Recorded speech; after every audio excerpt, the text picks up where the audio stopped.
Dating once hadyang taisan ng isang magandang pag-ibig sa kanyang kaibigan sa universidad na si Seo Inhay. Dahil hindi pa siya handa ng magkababy ang kanyang kasintahan, umalis siya ng walang paalam. Pagkatapos ng 8 taon, pumunta sa kanya si Inhay at nagmakaawang mag-donate ng bone marrow para sa kanilang anak na si Seo Sujin. Nagulat si Taisan at hindi niya maintindihan ang nangyayari. Hindi ba't inalis ni Inhay ang bata noong taon na iyon? Hindi na rin gusto ni Inhay ang makipagdebate pa, pero malubha ang sakit ng kanilang anak at siya lang ang makakasalba sa kanya. Kung sa loob ng 2 linggo ay hindi niya mailigtas ang bata, mawawala na ito. Pero sa oras na iyon, nasangkot si Taisan sa isang magulong sitwasyon na pinilit siyang patunayan ang kanyang pagiging inosente upang mailigtas ang kanyang anak. Binalikan ng bida ang mga araw na nasa universidad pa siya, kung kailan pinapangarap ng lahat na makapagtapos na at makapagtrabaho. Wala ring pinagkaiba ang Jiang Taisan na ito, pagkatapos ng 7 taon ng pag-aaral, nakapagtapos din siya tulad ng kanyang mga kaibigan. Ngunit ang buhay ay hindi tulad ng inaasahan. Simula nang mag-alala si Taisan tungkol sa kanyang pamumuhay, patuloy na nakaranas ng pagsubok ang kanyang buhay. Sa dulo ng kanyang paghihirap, kailangan niyang kumita sa pamamagitan ng kanyang matamis na dila.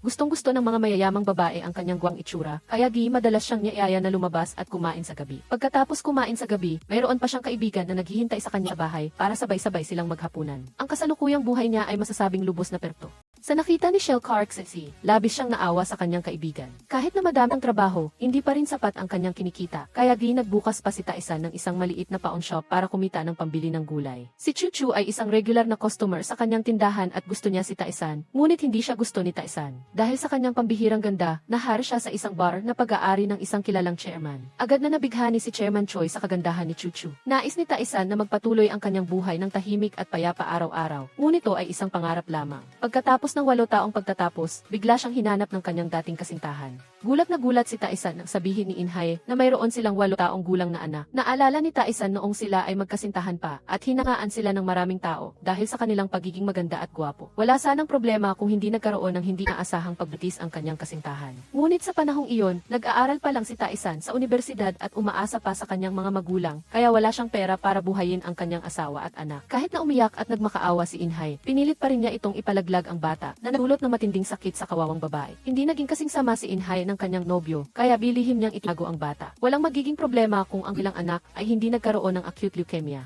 Hindi makayanan na makita ang kanyang anak na naghihirap sa sakit. Walang hiya si Inhay na nagmakaawa kay Taisan na mag-donate ng bone marrow para sa kanilang anak. Pagkatapos ng napakaraming pagsusuri, sinabi ng doktor na ang ama lang ng bata ang may tugmang marrow na nagpatahimik Inhay. Hindi na makatayo si Taisan nang bigla siyang makarinig ng balita na mayroon siyang anak na babae. Nang makita niya ang kanyang dating nobyo na nag-aalangan, idiniin ni Inhay na hindi siya magmamakaawa kung wala ng ibang paraan. Noon, walang awa niyang iniwan ang mag-ina sa pinakamahirap na oras, kaya wala siyang karapatan maging ama. Pagbalik niya sa ospital, nakita ni Inhay si Seungwoo na nag-aalaga sa kanyang anak. Matagal nang lihim na gusto ni Seungwoo si Inhay at palagi siyang nasa tabi ng mag-ina para alagaan sila. Matagal na siyang may gusto kay Inhay at naipahayag na niya ito sa kanya. Ilang beses na niyang ipinahayag kanyang nararamdaman, ngunit hindi siya pinapansin ni Inhay dahil wala na siyang nararamdamang pagmamahal. Ngayon, ang pinakamalaking alalahanin ni Inhay ay kung paano gagaling ang kanyang anak para magmalusog tulad ng ibang mga bata sa paaralan. Dahil sa pagmamahal sa kanyang ina na naghihirap, si Sujin ay napakaintindihin sa kanyang murang edad. Hindi na niya kailangang alagaan ng kanyang ina araw-araw dahil naglalaro na lang siya sa ospital kasama ang mga batang may sakit na tulad niya. Dahil sa pagmamahal sa kanyang ina na naghihirap, hindi kailanman nagreklamo o humingi ng kahit ano si Sujin.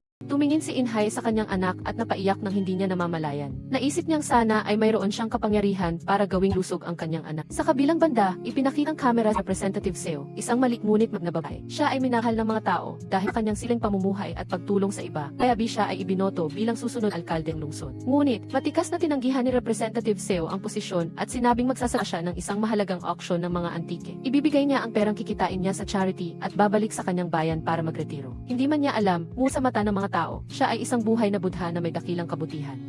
Sa likod ng kanyang mabait na ngiti ay isang demonyo. Si Representative Seo ito ay isang dalubhasa sa pagpapanggap. Si Chuchu ay kasintahan ni Chairman Choi at hindi sinasadyang narinig niya ang pag-uusap ng dalawa. Nang makitang nahuli, mabilis siyang lumabas at sinabing sobra na siyang alam at hindi siya nandito. Ngunit hindi ganoon kadaling mahuli dahil patago siyang naglagay ng kamera sa loob. Ang dalaga ay isang espiya na inilagay ng taga-usig na si Jae-ung. Si Jae Ki-ung at Chairman Choi ay magkaaway at hindi kailanman magiging magkaibigan. Si Jae Ki-ung ay biktima ng kanilang panloloko, kaya matagal na siyang nagpaplano na ibunyag sila, ngunit hindi pa niya sila mahuli. Ang layunin niya sa buhay ay dalhin ang 2 na tao na ito sa bilangguan. Napag-isip-isip ni Taisan na siya ay talagang walang pakiramdam dahil walang awa niyang iniwan ang kanyang anak at kasintahan sa oras na kailangan siya. Siya ay tao pa rin at may nararamdaman kaya nagpunta siya sa ospital upang ipatest ang kanyang bone marrow para sa kanyang anak. Pagkatapos ng blood test, sinabi ng doktor na aabuti ng ilang araw bago lumabas ang resulta. Sumigaw si Inhay at pinaalis ang kanyang dating nobyo dahil wala siyang karapatang manatili doon. Malungkot na umalis si Taisan, ngunit hindi niya alam na ito ang magiging pagkakataon para magkita ang mag-ama. Si Sujin ay nakaupo sa wheelchair, ngunit nilalaro pa rin ang bola na gumulong papunta sa paanan ng kanyang ama. Hindi pa nakakabawi si Taisan nang may marinig siyang isang kaaya-ayang boses na nagsabing, "Tatay, pakipulot po ng bola para sa akin." Nagulat si Taisan, bakit tinawag siya ng bata na tatay? Paano siya nakilala nito? Dahil sa tawag ni Sujin, naging awkward siya at hindi alam kung dapat ba niyang tanggapin ang bata o hindi. Ang pagiging proaktibo ni Sujin ay nagpahiya sa ama, kaya tumalikod siya at tumakbo. Gusto ng maliit na bata na tanggapin siya ng kanyang ama, kaya hindi niya ito pinahintulutang umalis ng ganoon kadali. Kahit na mabilis siyang tumakbo, sinundan pa rin siya ng maliit na Sujin sa likuran. Hindi nagalit ang batang intindihin sa kanyang ama dahil sa pag-iwan sa kanya noon, gusto lang gapin siya nito. Naramdaman ni Taisan ang pagmamahal ng kanyang anak at biglang huminto ang kanyang mga paa. Umupo ang mag-ama sa palaruan at nag-usap na parang matagal na silang magkakilala. Ibinigay ng bata sa kanyang ama ang kanyang paboritong laruang baka. Sa sandaling ito, naramdaman ni Taisan kung gaano kahalaga ang kanyang responsibilidad bilang isang ama. Ang kanyang boring na buhay ay mayroon ng presensya ng isang kaibibig na anghel. Paulit-ulit na itinapon ng ina ang larawan nila ng kanyang dating kasintahan, ngunit palagi itong kinukuha ni Sujin. Pinaghirapan ng bata na pagkitikitin ang mga paso ng larawan para maging buo ulit. Iyon dahilan kung bakit nagkakilala ang mag-ama. Nakita ni Taisan ang dalawang magkasintahan na naglalambingan sa kalye na nagdulot ng kaunting selos sa kanya. Nang makita niya ang maliit na teddy bear, naaalala niya ang kanyang kaibig-ibig na anak. Hindi ba may pamilya rin siya? Sa kabilang panig, matapos i-record ang video, mabilis na nag-email si Chuchu kay Jackie Ung. Gayunpaman, matagal nang naghihinala sa kanya si Erman Choi, kaya pinasubaybayan niya ito araw at gabi. Dahil alam niya na nasa Pegro siya, tumakbo siya sa loob ng bahay upang tingnan ang kanyang ipinadalang email, ngunit wala pa rin gun. Tumawag si Chuchu sa istasyon ng pulisya at tinanong si Jackie Ung, ngunit sinabi sa kanya na nasa business trip ito. Mas lalo pang pinalala ang sitwasyon nang may nakarinig ng kanilang pag-uusap. Nakatanggap ang ina ni Sujin ng balita na available na ang resulta ng bone marrow test. Nahihiya si Inhae nang marinig ang balita na tugma ang bone marrow ng mag-ama. Ibig sabihin, malapit nang maligtas ang buhay ng kanyang anak. Natanggap din ni Taisan ang balita sa pawn shop. Kahit hindi siya tumatawa, masaya rin siya. Kung maging matagumpay ang donasyon sa pagkakataong ito, masasabing nakatulong na siya sa kanyang anak. Nag-impake na si Taisan at naghanda ng pumunta sa ospital nang biglang dumating si Chuchu para hanapin siya. Nagtitiwala si Chuchu sa lugar na ito dahil alam niyang ito ang pinakaligtas na lugar para itago ang mga gamit. Hindi masyadong nag-alala si Taisan tungkol doon. Inilagay niya ang kamera sa kanyang bulsa at tumakbo pa uwi. Kailangan niyang magpalit ng damit para makita ang kanyang pamilya, kaya itinapon niya ang lumang talon sa lupa. Habang nililigpit ni Shellcar ang mga damit ni Taisan, nakita niya ang kamera sa bulsa nito. Hiniram ni Shellcar ang kamera para kunan ng litrato ang kanyang kasintahan. Umupo ang dalawa at nakinig sa mga tabilin ng doktor, ngunit kinakailangan pa ng 2 linggo bago siya makapag-donate ng bone marrow para sa kanyang anak. Kaya sa panahong ito, kailangan niyang alagaan ang kanyang sarili para hindi siya masugat o ma-infect at masiguro ang pinakamahusay na kalidad bone marrow para sa kanyang anak. Tuwang-tuwa si Taisan dahil sa wakas ay may magagawa na siyang kabayaan para sa kanyang anak. Nang lumabas sila ng klinika, nanga si Taisan kay Inhae na kahit anong mangyari, gagawin niya ang lahat para mabuhay hanggang sa araw ng operasyon ng kanyang anak.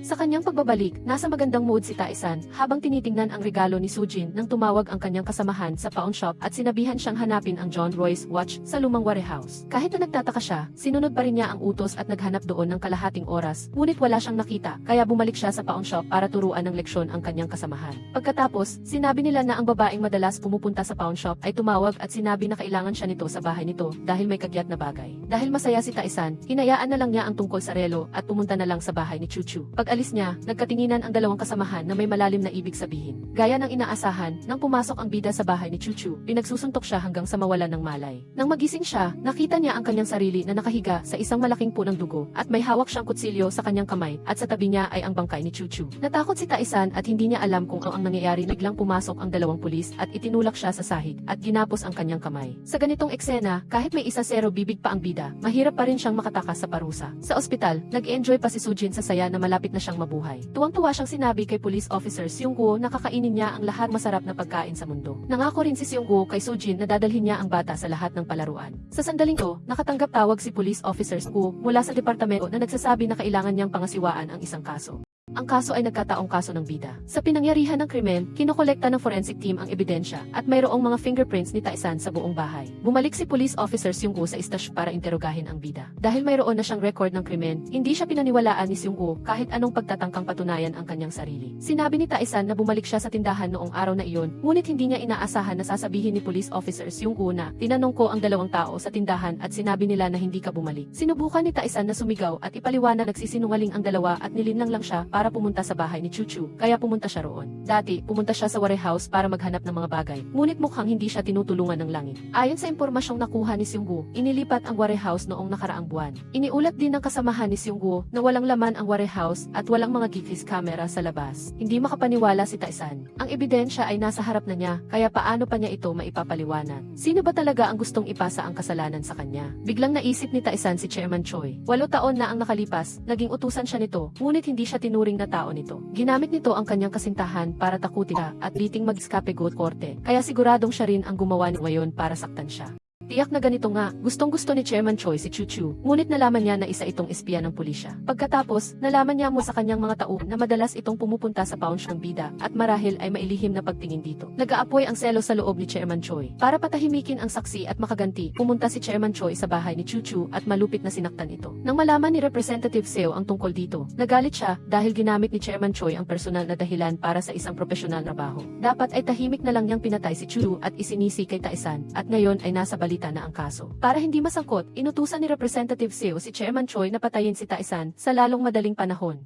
Alam ni Taisan na pinagsama-samahan siya ng mga masasamang tao sa ngalawang pagkakataon, ngunit hindi niya alam kung paano ipapaliwan ang kanyang sarili. Naghintay si police officer Seung-woo na umamin siya sa krimen, ngunit dahil hindi pa rin umamin ang bida, ipinadala na lang siya sa bilangguan. Pag-alis ni Taisan, dumating ang kanyang dating kasintahan para dalhan ng pagkain ang kanyang bagong kasintahan, si police officer Seung-woo. Alam ng lahat ng kanyang mga kasamahan ang kanilang relasyon, kaya sila ay masayang-masaya. Nakakulong sa bilangguan, labis na nag-aalala ang bida sa operasyon ng kanyang anak. Hindi niya alam kung ano ang gagawin dahil napakalaki ng impluwensya ng kalaban. Lumabas na ang resulta ng fingerprint analysis at nagpapakita ito na 100% na kay Taisan ang mga fingerprint. Nalaman din ng forensic team na gumamit siya ng candy. Natigilan si Taisan nang itaas niya ang kanyang manggas at makita ang mara ng iniksyon sa kanyang braso. Ang mga walang hiya na iyon, umabot na sila sa ganitong antes. Ngayon, kahit na magsinungaling siya hanggang sa langit, hindi pa rin siya makakatakas sa kasalanan. Sa sandaling ito, may isa pang lasing na kriminal na dinala sa istasyon ng pulisya. Ngunit walang makaalam na noong gabing iyon, sinamantala niya ang kalasing lahat at lumapit sa bida. Tigal ang kanyang sinturon at sinaktan si Taisan. Dahil sa atake sa niya, hindi siya nakahanda, kaya hindi siya makahinga. Ngunit dahil sa kanyang kagustuhang mabuhay, bumangon siya at ibinagsak ang lalaki at sinuntok ito. Alam niya na ipinadala ang lalaking ito ni Chairman Choi para saktan siya. Nang malapit na siyang masuntok hanggang sa mawalan ng malay, saka palang dumating ang pulis. Agad na nagpanggap ang lalaking iyon na natutulog siya at sinabi na sinuntok siya ni Taisan dahil sa withdrawal symptoms sa candy. Sinubukan ni Taisan na ipaliwanag na ginamit ng lalaki ang kanyang garter para saktan siya. Ngunit mas pinili ng mga tangang pulis na paniwalaan ang lalaking puro pasa ang mukha. Nagalit si Chairman Choi nang malaman niya na hindi siya nagtagumpay sa pag-atake at si Representative Seo naman ay labis na nag-alala. Sa isa pang eksena, nakabalik na si Shell Karkseti at ang kanyang kasintahan mula sa nilang lakad. Kumuha sila ng napakaraming litrato gamit ang mahalagang kamera na iyon. Gustong-gusto ng kanyang kasintahan na bilhin ang kamera, ngunit hindi pumayag si Shell Car dahil pag-aari iyon ng kanyang kaibigan. Kaya hiniram na lang ng kasintahan ang kamera ng isang araw para ipa-develop ang mga litrato at ibabalik din ito pagkatapos. Plano sana ni Shell Karkseti na mag-party pa, ngunit nakatanggap siya ng tawag sa telepono at agad na tumakbo sa istasyon ng pulisya na nag-aalala at nagtanong tungkol sa kalagayan ng bida. Walang pagkakataon Taisan na magtawanag ng husto at humiling lang isang pawar kay Shell Car. Iyon ay ang imbestigahan ang relasyon ng pinaslang na babaeng si Chuchu at ni Chairman Choi. Sa sandaling ito, si Shell Car lang ang naniniwala sa pagka-inosente ng bida, kaya handa siyang tulungan ito. Kasabay nito, nakabalik na si Prosecutor Jae Kyung sa istasyon ng pulisya matapos tapusin ang kanyang misyon sa ibang bansa. Natanggap niya ang email na ipinadala ni Chuchu tungkol sa pagpupulong ni Representative Seo at Chairman Choi. Hindi pa alam ni Prosecutor Jae Kyung ang tungkol sa pagpat kay Chuchu, kaya tuwang-tuwa siya. Pinaalis na sana niya ang kamera, ngunit nang sabihin ng kanyang kasamahan na mayroong sulat para sa kanya, hindi na nakangiti si Jae-um. Ang nilalaman ay miss na miss ita, na isang siglang distress pagitan ni Chuchu. May masamang nangyari sa batang iyon. Agad na tumakbo si Jae-um sa hotel kung saan natili si Chuchu, ngunit sinabi ng receptionist na walang ganoong pangalan. Kaya, tinawagan ni Prosecutor Jae-um ang kanyang kasamahan upang pumunta at tingnan ang bahay ni Chuchu. Nang dumating ang kanyang kasamahan, doon lang niya nalaman na ang babaeng iyon ay ang pinaslang na babae. Natigilan si Jae-um sa kanyang kotse nang marinig ang balita. Tinuring niyang parang kapatid si Chuchu. Siya mismo nagdala kay Chu Chu sa mapanganib na kaso na ito na nagdulot ng pagwawakas ng buhay ng isang bata sa kanyang pinakamurang edad. Sa kabilang banda, dahil hindi umamin ang bida, ipinasa siya ng pulisya sa taga-usig. Samantala, ang mag-inang Sujin ay hindi pa rin alam na na-frame at nakakulong ang kanyang ama at masaya pa rin silang naghihintay sa araw ng bone marrow transplant at mabuhay muli. Habang binabagtas ng police car ang kalsada, ang sasakyan ni Prosecutor Jae King ay nagmadali at nasa kabilang direksyon sa isang malungkot na estado. Nilampasan niya ang pulang ilaw na nagresulta sa sunod-sunod na banggaan ng mga sasakyan. Isang truck ang bumangga sa sasakyang naghahatid kay Taesan na nagpabaligtad sa sasakyan. Ang mga tao sa kotse ay nawalan ng malay. Ang mga tao sa kalsada ay natakot at tumulong sa mga biktima na naging dahilan ng kaguluhan. Sa kotse, himala na nagising si Taesan. Naalala niya ang kanyang mga kaaway at ang kanyang kawawang anak na babae. Mabilis niyang kinuha ang stuffed beer at tumakas. Kinuha niya ang motorsiklo ng pulis at pinaharurot ito palayo sa mga usisero. Ang naiisip lang ni Taesan din ay ang imahe ni Sujin. Kailangan niyang mabuhay para mailigtas ang kanyang anak. Ang walang silbing gangster ay alam na ngayon ang kanyang layunin sa buhay. Sa parehong oras, galit na pumasok si Prosecutor Jae Kyung sa istasyon ng pulisya at tinanong kung sino ang pumatay kay Chu Chu. Pagkatapos, nakatanggap din ang pulisya ng ulat na tumakas si Taesan. Nang marinig ni Prosecutor Jae Kyung ang pangalang San, agad niyang naala ang paglispo taon na ang nakaraan. Noong panahong iyon, bigma ang kanyang ama. Umiyak siya at iniit na hisitain ang salarin, kundi si Chairman Choi ang pumatay sa kanyang ama. Samantala, patunay na nagmamadali si Taesan sa kalsada. Batay sa mga GC's camera, natukoy ng pulisya ang ruta ng kanyang pagtakas. Kaya, agad silang nagpadala ng mga tauhan para harangan ang pinakamalapit na mga kalsada at maghanap sa mga bahay. Si Taesan ay matalino at hindi siya dumaan sa route na akal ng hepe ng pulisya. Iniwan niya ang motorsiklo sa gate ng paaralan at pinahiram ito sa dalawang estudyante may problema at siya naman ay nagtago sa likod ng isang truck na naghahatid ng pakwan. Sakto lang na dumaan ang truck bago pa mag-set up ang pulisya ng isang checkpoint. Sa kabilang banda, tumakbo si Prosecutor Jae Kyung para magmakaawa sa pinuno ng departamento na siya ang mamahala sa kaso. Upang mapaniwala siya, ibinyag niya ang impormasyong na imbestigahan niya sa loob ng 8 taon tungkol sa malabong relasyon ni Representative Seo at Chairman Choi. Sa sandaling ito, nakangiti pa rin ang dalawang masasamang tao dahil inaakala nilang matatapos na ang kaso kapag formal na kinasuhan ang bida ng taga-usig. Pagkatapos, tumakbo ang mga tauhan ng bida at nagbalita na tumakas si Taesan at si Prosecutor Jae Kyung ang inatasan na mamahala sa kasong ito, kaya nataranta sila. Alam nila na may galit sa kanila si Prosecutor Jae Kyung, kaya tiyak na magiging magulo ang kasong ito. Bumalik kayo kay Taesan. Nakabalik na ang truck na may mga pakwan sa stall. Agad siyang tumalon na sa truck at tumakbo sa isang construction site na mukhang isang ligtas na lugar para magtago. Sa sandaling ito, dinala ni Jae Kyung ang kanyang meet para sa investigasyon sa stasyon ng pulisya at humiling na maghanap sa pinangyarihan ng krimen. Nang dumating siya, napaiyak siya sa kalupitan ng nangyari. Alam ni Jae Kyung na sangkot si Chairman Choi sa kasong ito, ngunit akala pa rin niya ay sinunod ni Taesan ang utos nito para saktan si Chu Chu. Pinigil ni Jae Kyung ang kanyang kalungkutan at hinanap ang kamera na siyang ebidensya na ipinagpalit ni Chu Chu sa kanyang buhay. Ngunit hindi niya ito makita at hindi pa man siya nakakalungkot. Pagkatapos, tumawag ang hepe ng departamento at winakasan ang kanyang karapatan na pamahalaan ang investigasyon sa kaso. Dahil bago pa man, nilapitan ni Representative Seo ang Chief Prosecutor at kinuha ang karapatan ni Jae Kyung na imbestigahan ang kaso dahil sa kanyang kawalan ng karanasan. Matapos makamit ang kanyang layunin, masayang bumalik si Representative Seo sa kanyang ordinaryong inuupahang bahay. Ngunit doon lang nabunyag ang kanyang lihim. Bumaba siya sa isang madilim at masikip na basement. Sa dulo ng pasilyo ay may pintuan na patungo sa isang marangyang lugar. Iyon ang tunay na bahay ng babaeng ito. Sa isa pang eksena, hindi nakalimutan ni Karksasi ang kanyang misyon at tumakbo siya sa bar kung saan nagtrabaho si Chu Chu para tanungin ang mga kasamahan nito tungkol sa relasyon ni Chu Chu at Chairman Choi. Matapos uminom, nalaman ni Karksasi na kasintahan ni Chairman Choi si Chu Chu, kaya bitiyak na ang lalaking iyon ang gumawa ng krimen. Habang kinakausap ang sarili, hinarang siya ni Police Officer Seung-woo dahil naghihinala siya na baka pupunta ang bida sa kanyang matalik na kaibigan. Ngunit, matagal na nilang hinalughog ang silid, ngunit wala silang nakita. Siyempre, wala naman siyang ginawang krimen, kaya wala silang makikita. Kaya, kailangan ng pulisya na maglabas ng arrest warrant. Hindi nila pinalampas ang mga truck ng buhangin dahil paano ka makapagtata sa buhangin. Well, mayroong, at iyon ay ang ating bida. Napakatalino niya na gumamit siya ng straw para huminga habang ang kanyang katawan ay nakabaon sa buhangin. Matapos makatakas sa pulis, umahon siya at huminga ng malalim. Huminto ang truck ng buhangin at tumalon din si Taesan mula sa sasakyan. Tumakbo siya ng mabilis sa isang tahimik na kalsada sa probinsya. Buti na lang at walang mga kamera dito. Pumasok siya sa bahay ng isang tao at nagnakaw ng bisikleta para mas madali siyang makatakas. Pagkatapos, tumakbo siya sa lugar kung saan nagwi-welding ang mga manggagawa at nang makatulog sila, patago siyang pumasok sa warehouse. Binuksan niya ang ilaw at isinaksak ang kuryente. Pagkatapos ay pinatay niya ito ulit dahil tak siyang mahuli. Pagkatapos ng ilang sandali ng pagsubok, natagpuan din niya kung paano ito i-on at madaling naputol ang posa sa kanyang kamay. Sa kabilang banda, si Prosecutor Jae Kyung ay nagdurusa sa pakiramdam ng pagkakasala at umupo siya sa harap ng prosecutor's office mula gabi hanggang umaga. Pumunta ang taga-usig para kumbinsihin siya at saka pa lang siya tumayo. Pumunta si Jae Kyung sa morgue para huling makita ang mukha ni Chu. Dahil sa hindi pagkakaintindihan, labis siyang nagalit kay Taesan. Habang hawak ang damit ni Chuchu bago siya mamatay, natagpuan ni Jae Kyung ang isang pound ticket. Nalaman niya na ipinawid pala ang kamera sa pouch ng bida. Mabilis niyang dinala ang balita sa pinuno ng departamento at nagmakaawang hayaan siyang mahala sa kaso. Lumuhod si Jae Kyung at sinabi sa kanya ang tungkol sa pag-frame kay tatay 8 taon na ang nakakaraan ni Chairman Choi. Iyon ang dahilan kung bakit niya pinasok ang propesyon ng pagiging taga-us at inimbestigahan siya para mailabas ang katotohanan.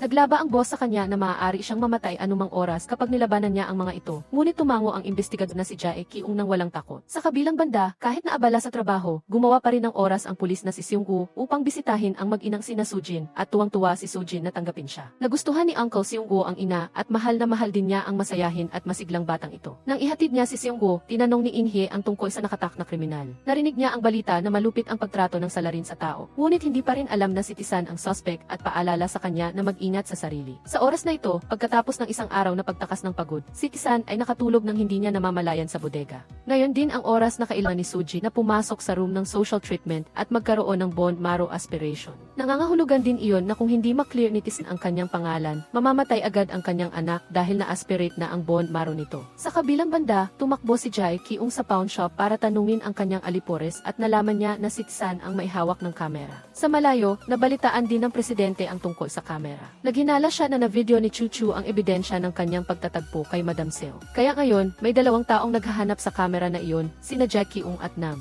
Inutusan ni Nam ang kanyang anak na si Kim, na isang photo processor, na subaybayan kung may kamera na ipinadala sa kanya.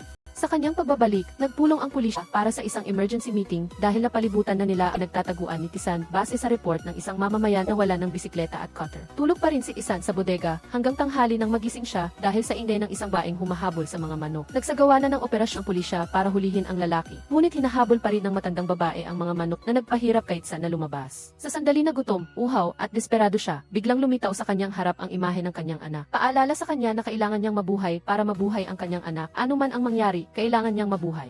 Narinig ng mga tao sa nayon kung saan nagtatago ang bida ang anunsyo sa radyo tungkol sa wanted na kriminal na nagtatago doon. Gayunpaman, abala ang tandang babae sa paghuli ng mga manok kaya hindi siya nakakaalam. Dahil sa sobrang gutom, lumabas ang bida sa bodega at sinabi sa matandang babae na naligaw siya bundok pagkatapos ay nangako siyang tutulong siya sa paghuli ng mga manok para sa kanya. Kaya di nakakuha si Tisan ng masarap na pinakuloang manok. Habang masaya siyang kumakain kasama ang matandang babae, biglang dumating ang lunang nayon. Dahil alam niyang narinig at nakita niya ang balita tungkol sa kanyang pagiging wanted, napilitan ang bida na tumakas. Kaya di natukoy ng pulis ang saklaw lugar kung saan siya nagtatago at sama-samang dumating ang mga pulis doon. Sa kabilang banda, patungo rin ang anak ni President Choi para hulihin ang bida bago pa man siya mahuli ng pulisya. Tumakas si Isan sa kagubatan at pumasok din ang pulisya para maghanap. Mukhang mas profesional pa si Kim kaysa sa pulisya. Tahimik siya ngunit mabilis magtrabaho. Ang paghabol sa pagitan ng 3 panig ang bida, ang pulisya, at si Kim ay nagpatuloy hanggang sa gabi. Sa sandali na desperado si Tisan, biglang may sunod-sunod na putok ng baril na hindi niya alam kung saan nanggaling na pinaputok patungo sa pulisya. Bago pa makatakas si Tisan, kontrolado na siya ni Kim, tinanong siya tungkol sa kamera ni Chuchu. Naalala ng bida ang babaeng iyon na talagang nagpadala sa kanya ng kamera. Tiyak na mahalaga ang kamera, kaya hindi siya nagsalita at naghanap ng pagkakataon para makatakas at makipaglaban kay Kim. Ngunit tila mas malakas at mas may kakayahan si Kim kaysa sa bida. Talagang gusto niyang patayin ang taong iyon kung hindi niya mahanap ang kamera, kaya gusto niyang patayin si Jae Kyung at Tisan mismo. Sa kabutihang palad, sinamantala ni Tisan ang pagkakataon na maitulak siya at tumakas. Ang pulisya, na hindi makahanap ng anumang lead, ay nagdesperad. Sa dami ng mga tao, hindi pa nila mahanap ang isang nakaposas na kriminal. Tumakbo si Tisan patungo sa maisan, pumasok sa sasakyan ng pulisya upang kumuha ng isang uniforme. Pagkatapos ay matagumpay siyang pumarang bus at humingi ng libreng sakay. Nang malaman ni President Choi na nabigo na naman ang kanyang plano, nagalit siya ng husto. Hinarap niya ang mga taong may kaugnayan sa bida. Walang kamalay-malay si Madam Seo at may maamo siyang mukha na nakikipag-usap sa kanyang mga tauhan tungkol eksibisyon ng mga counterfeit na bagay. Nagtago si Tisan sa isang bahay na may mag-ina at tinali niya sila upang makakain siya ng walang problema. Nang makita niyang gustong protektahan ng ina ang kanyang anak, naintindihan niya ang pag-aalala nito kaya dali-dali siyang nagpaliwanag. Sinabi niya, naghinala si investigator Jae Kyung na tinutulungan ni President Choi si Tisan na tumakas. Naglunsad ang pulisya ng isa pang paghahanap sa bawat pamilya sa ilalim ng bundok sa gabi. Sa bahay ng mag-ina, itinuro nila sa bida kung saan siya maglilinis para hindi maimpeksyon ang kanyang sugat. Sa labas, may mga pulis na kumakatok sa pinto, kaya kinailangan ni Tisan na kontrolin ang ina upang ang anak na babae ay makipag-usap sa pulisya. Nang pumasok ang dalaga, nanginginig siya at nag-alala si Tisan. Ngunit natatakot lang ang dalaga na baka masaktan ang kanyang ina at nagtitiwala din siya na mabait na tao si Tisan, kaya wala siyang sinabi sa pulisya. Sa gabing iyon, kinailangan pa rin ng mag-ina na makasama si Tisan sa pagtulog. Pero alam nilang hindi niya sila sasaktan kaya natulog sila ng mahimbing. Hawak ni Tsan ang teddy bear na bigay ng kanyang anak at bigla niyang naalaala ang kamera. Hindi ba si kinuha ito ni Xie para makasama ang kanyang kasintahan? Pagkatapos alagaan ang kanyang anak, bumalik si Inhe sa kanyang tindahan. Hindi niya sinasadyang narinig ang balita tungkol sa tumakas na kriminal. Pamilyar sa kanya ang pangalan ni Tsan. Nang makita niya ang larawan nito sa Ji, tigilan siya. Nasa sterile room na ang kanyang anak at huli na para magbago pa ng isip. Kung mananatili sa noong estado, aaring buhay pa si Sujin ng ilawan kapag is ang bumaro at hindi na operan sa loob ng 2 linggo, matay ang bata. Nagimbal si Inhe at miyak, aking kaawa-awang anak, ano ang gagawin ko? Sa oras na ito, humiram si Tsan ng suwit at salamin sa ama ng dalaga at nagpasalamat sa mag-ina sa pagtatago sa kanya doon. Sinabi niya na hindi siya makakasakit ng tao at babalik siya upang magbayad sa kanila sa hinaharap. Bukod sa pagiging gwapo, si Tsan ay matapang din siya ay isang wanted na kriminal. Ngunit binago niya ng kaunti ang kanyang itsura at lumabas sa publiko at nakihalubilo sa mga tao. Ngunit nang huminto ang bus na sinasakyan niya sa isang checkpoint at umakyat ang pulisya upang tingnan kung may suspect, may hawak silang larawan ngunit hindi pa rin nila nakilala si Tsan. Sa ibang eksena, dahil sa matinding galit, walang takot na tinawagan ni Investigator Jai Kiung si Madam Seo. Binalaan niya ito na huwag siyang mangahas na makialam sa kaso niya. Pagkatapos ay hulihin ko si Tsan at kukunin ang kamera. Sapat na ang mga larawan doon para masampahan siya ng kaso. Ngayon lang nalaman ni Congresswoman Seo ang tungkol sa kamera, kaya labis siyang nag-aalala. Ang dahilan kung bakit ginawa ito ni Jai Kiung ay upang alamin kung hawak ni Congresswoman Seo ang kamera at mukhang wala matandang babae ang kamera. Sa galit, binigyan niya si President Choi ng isang sampal. Sinisi niya ito sa pagiging hindi epektibo sa kanyang mga aksyon. Ang kamera ay nasa kamay pa rin ng kasintahan ni Seo, kaya tila ligtas pa ito pansamantala. Sa panig ng pulisya, nakuha na ni Seungwoo ang listahan ng mga numerong madalas na tumatawag kay Tsan. Nalaman niya nakasama rito ang numero ni Inhe. Bakit siya tumatawag sa kriminal na ito? Nang tanungin ni Investigator Jai Kiung ang listahan ng mga tawag ni Tsan, nagsinungaling si Seungwoo na wala pa siyang listahan dahil natatakot siyang maapektuhan si Inhe. Sa totoo lang, labis siyang naghihirap ngayon habang nakikita niya ang kanyang anak na sumusuka pagkatapos ng bawat treatment. Ano ang mangyayari sa kaibig-ibig na bata na ito? Biglang nakatanggap ng tawag si Inhe mula kay Tsan, kaya dali-dali siyang pumunta sa isang tahimik na lugar para sagutin ang tawag. Maliban ang pagkakaintindi niya na siya ang salarin, kaya tinawag niya siyang basura. Hindi nag-abala si Tsan na magpaliwanag sa kanyang dating kasintahan. Nais lang niyang maintindihan niya na hindi niya sinasaktan ang tao at tumakas siya para mapanatili ang kanyang buhay upang makapag-donate ng bone marrow sa kanilang anak na babae. Kung siya ay nasa kulungan, may gustong saktan siya na nagpaduda kay Inhe. Umiiyak siyang nagmakaawa na sumuko siya dahil ang bata ay inilipat na sa sterile room at inalis na ang bone marrow. Hindi na sila makapag-aantala pa ng oras dahil malapit na ang pulisya. Kaya nangako si Tsan na hahanapin niya muna ang ebidensya bago siya sumuko. Nangako siyang maililigtas niya ang kanilang anak bago ang operasyon. Sa oras na ito, dumating si Seungwoo sa pawn shop upang imbestigahan ang mga taong may kaugnayan sa bida. Agad na sinabi ng dalawang alipores na ilang araw na ang nakalipas, may isang simpleng babae na may mahabang buhok na hanggang balikat ang dumating doon. Agad na naisip ni Seungwoo ang imahe ni Inhe. Hindi ba si Tsan ang magdodonate ng bone marrow sa anak ni Inhe? Hindi pa rin matanggap ni Seungwoo ito. Tumakbo siya sa ospital upang tanungin si Inhe kung ano ang kanyang relasyon kay Tsan. Ngunit nang makita niya ang pagod at nalulungkot na mukha nito, nagkunwari siyang walang nangyari at masayang inalo siya. Samantala, hinanap ni Tsan ang alipores na nanggulo sa kanya at tinakot siya gamit ang isang bato. Kung hindi ka magsasalita, ang batong ito ang magbabalik ng iyong bibig sa inalupa na nagpainit sa kanya at nagpaiyak at ibinunyag ang ala ni President Choi. Nanggulo ang taong iyon kay Chuchu at sinisi siya at pagkatapos ay nag-utos ng mga tao na hanapin ang kamera. Kaya ngayon, ang pinakamahalagang bagay ay ang mabawi ang kamera. Agad na tinawagan ni Tsan ang kanyang matalik na kaibigan na si Xetiu upang magkita sila kinabukasan sa bahay. Ngunit hindi niya alam na pinakinggan pala ni President Choi ang kanilang pag-uusap. Gayunpaman, mas nakakagulat na tumakbo si Xetiu upang ibalita ito sa pulisya. Nalaman na nangako si Seungwoo na lilinawin ang pangalan ni Tsan, kaya pumayag si Xetiu na makipagtulungan sa kanila. Nagtago sina Seungwoo at ang kanyang mga kasamahan sa paligid ng apartment habang unti-unting lumalapit si Tsan sa bahay. Nang pumasok si Xetiu sa bahay, itinulak siya. Sa oras na ito, nakapasok na rin si Tsan sa bahay. Nang buksan niya ang ilaw, nakita niya ang bangkay ng kanyang kaibigan na nakahando sa isasahi. Masakit sa kanya na sumigaw ng pangalan ni Xesi, ngunit wala na ang kanyang kaibigan. Mas mapanganib pa, papalapit sa kanya si Kim mula sa likuran at nag-abang si Seungwoo sa labas ng pinto. Muling namatay ang ilaw at tumakbo si Tsan palabas ng pinto at nakaharap siya kay Seungwoo. Sa oras na ito, walang kamalay-malay si Sujin at binibilang ang bawat araw para sa bone marrow transplant at para makita niyang muli ang sikat ng araw. Walang oras si Tsan na magpaliwanag at agad siyang tumakas at hinabol siya ni Seungwoo. Tumakbo ang kanyang kasamahan sa bahay at nakita ang bangkay ni Xi at agad niyang naisip na si Tsan ang gumawa nito. Ngayon, mas lalong nadagdagan ang kanyang mga krimen at wala nang naniniwala sa bida. Hinahabol siya ni Seung-go, ngunit hindi niya napansin na tumatakbo din si Kim sa itaas ng pader. Nawala si Seung-go sa paghabol kay Tsan, ngunit nakita siya ni Kim na nagtatago sa isang sako sa truck. Nang malapit na niyang halukayin ang sako at mahanap ang bida, dumating na ang driver. Nang dumating ang pulis, mabilis siyang tumakas. Mabilis ding humabol ang pulis upang tulungan si Tsan na makatakas sa isang panganib na sitwasyon. Sa kabilang banda, inimbestigahan ni Investigator Jae Kyung ang dating kasintahan ng bida, 8 taon na ang nakakaraan, si Inhe. Pagkatapos ay nakatanggap din siya ng balita na sinaktan ni Tsan Siksesi. Sa oras na ito, nakaupo ang bida sa truck, umiiyak ng husto para sa hindi makatarungang sakripisyo ng kanyang kaibigan na naapektuhan dahil sa kanya. Hindi pa rin siya tinantanan ni Kim na sinusundan ang truck. Nang makita siya ni Tsan, labis siyang natakot. Natatakot siyang kung siya ay mawawalan din ng pag-asa ang kanyang anak. Ang takot na iyon na naipon ng matagal ay naging galit. Paulit-ulit na nagbato si Tsan ng mga bagay mula sa truck kay Kim. Ngunit ang mukha ni Kim ay nanatiling blanko tulad ng isang program na robot na pumatay. Kinailangan ng dalawang manggagawa na bumaba mula sa truck para tingnan kung ano ang nangyayari, kaya napitan si Kim na umatras. Ngunit ang isa sa kanila ay nakuhanan ang plaka ng kotse ni Kim. Nakita ni Tsan na wala nang sumusunod sa kanya, kaya tumalon siya mula sa truck at tumakbo sa daan.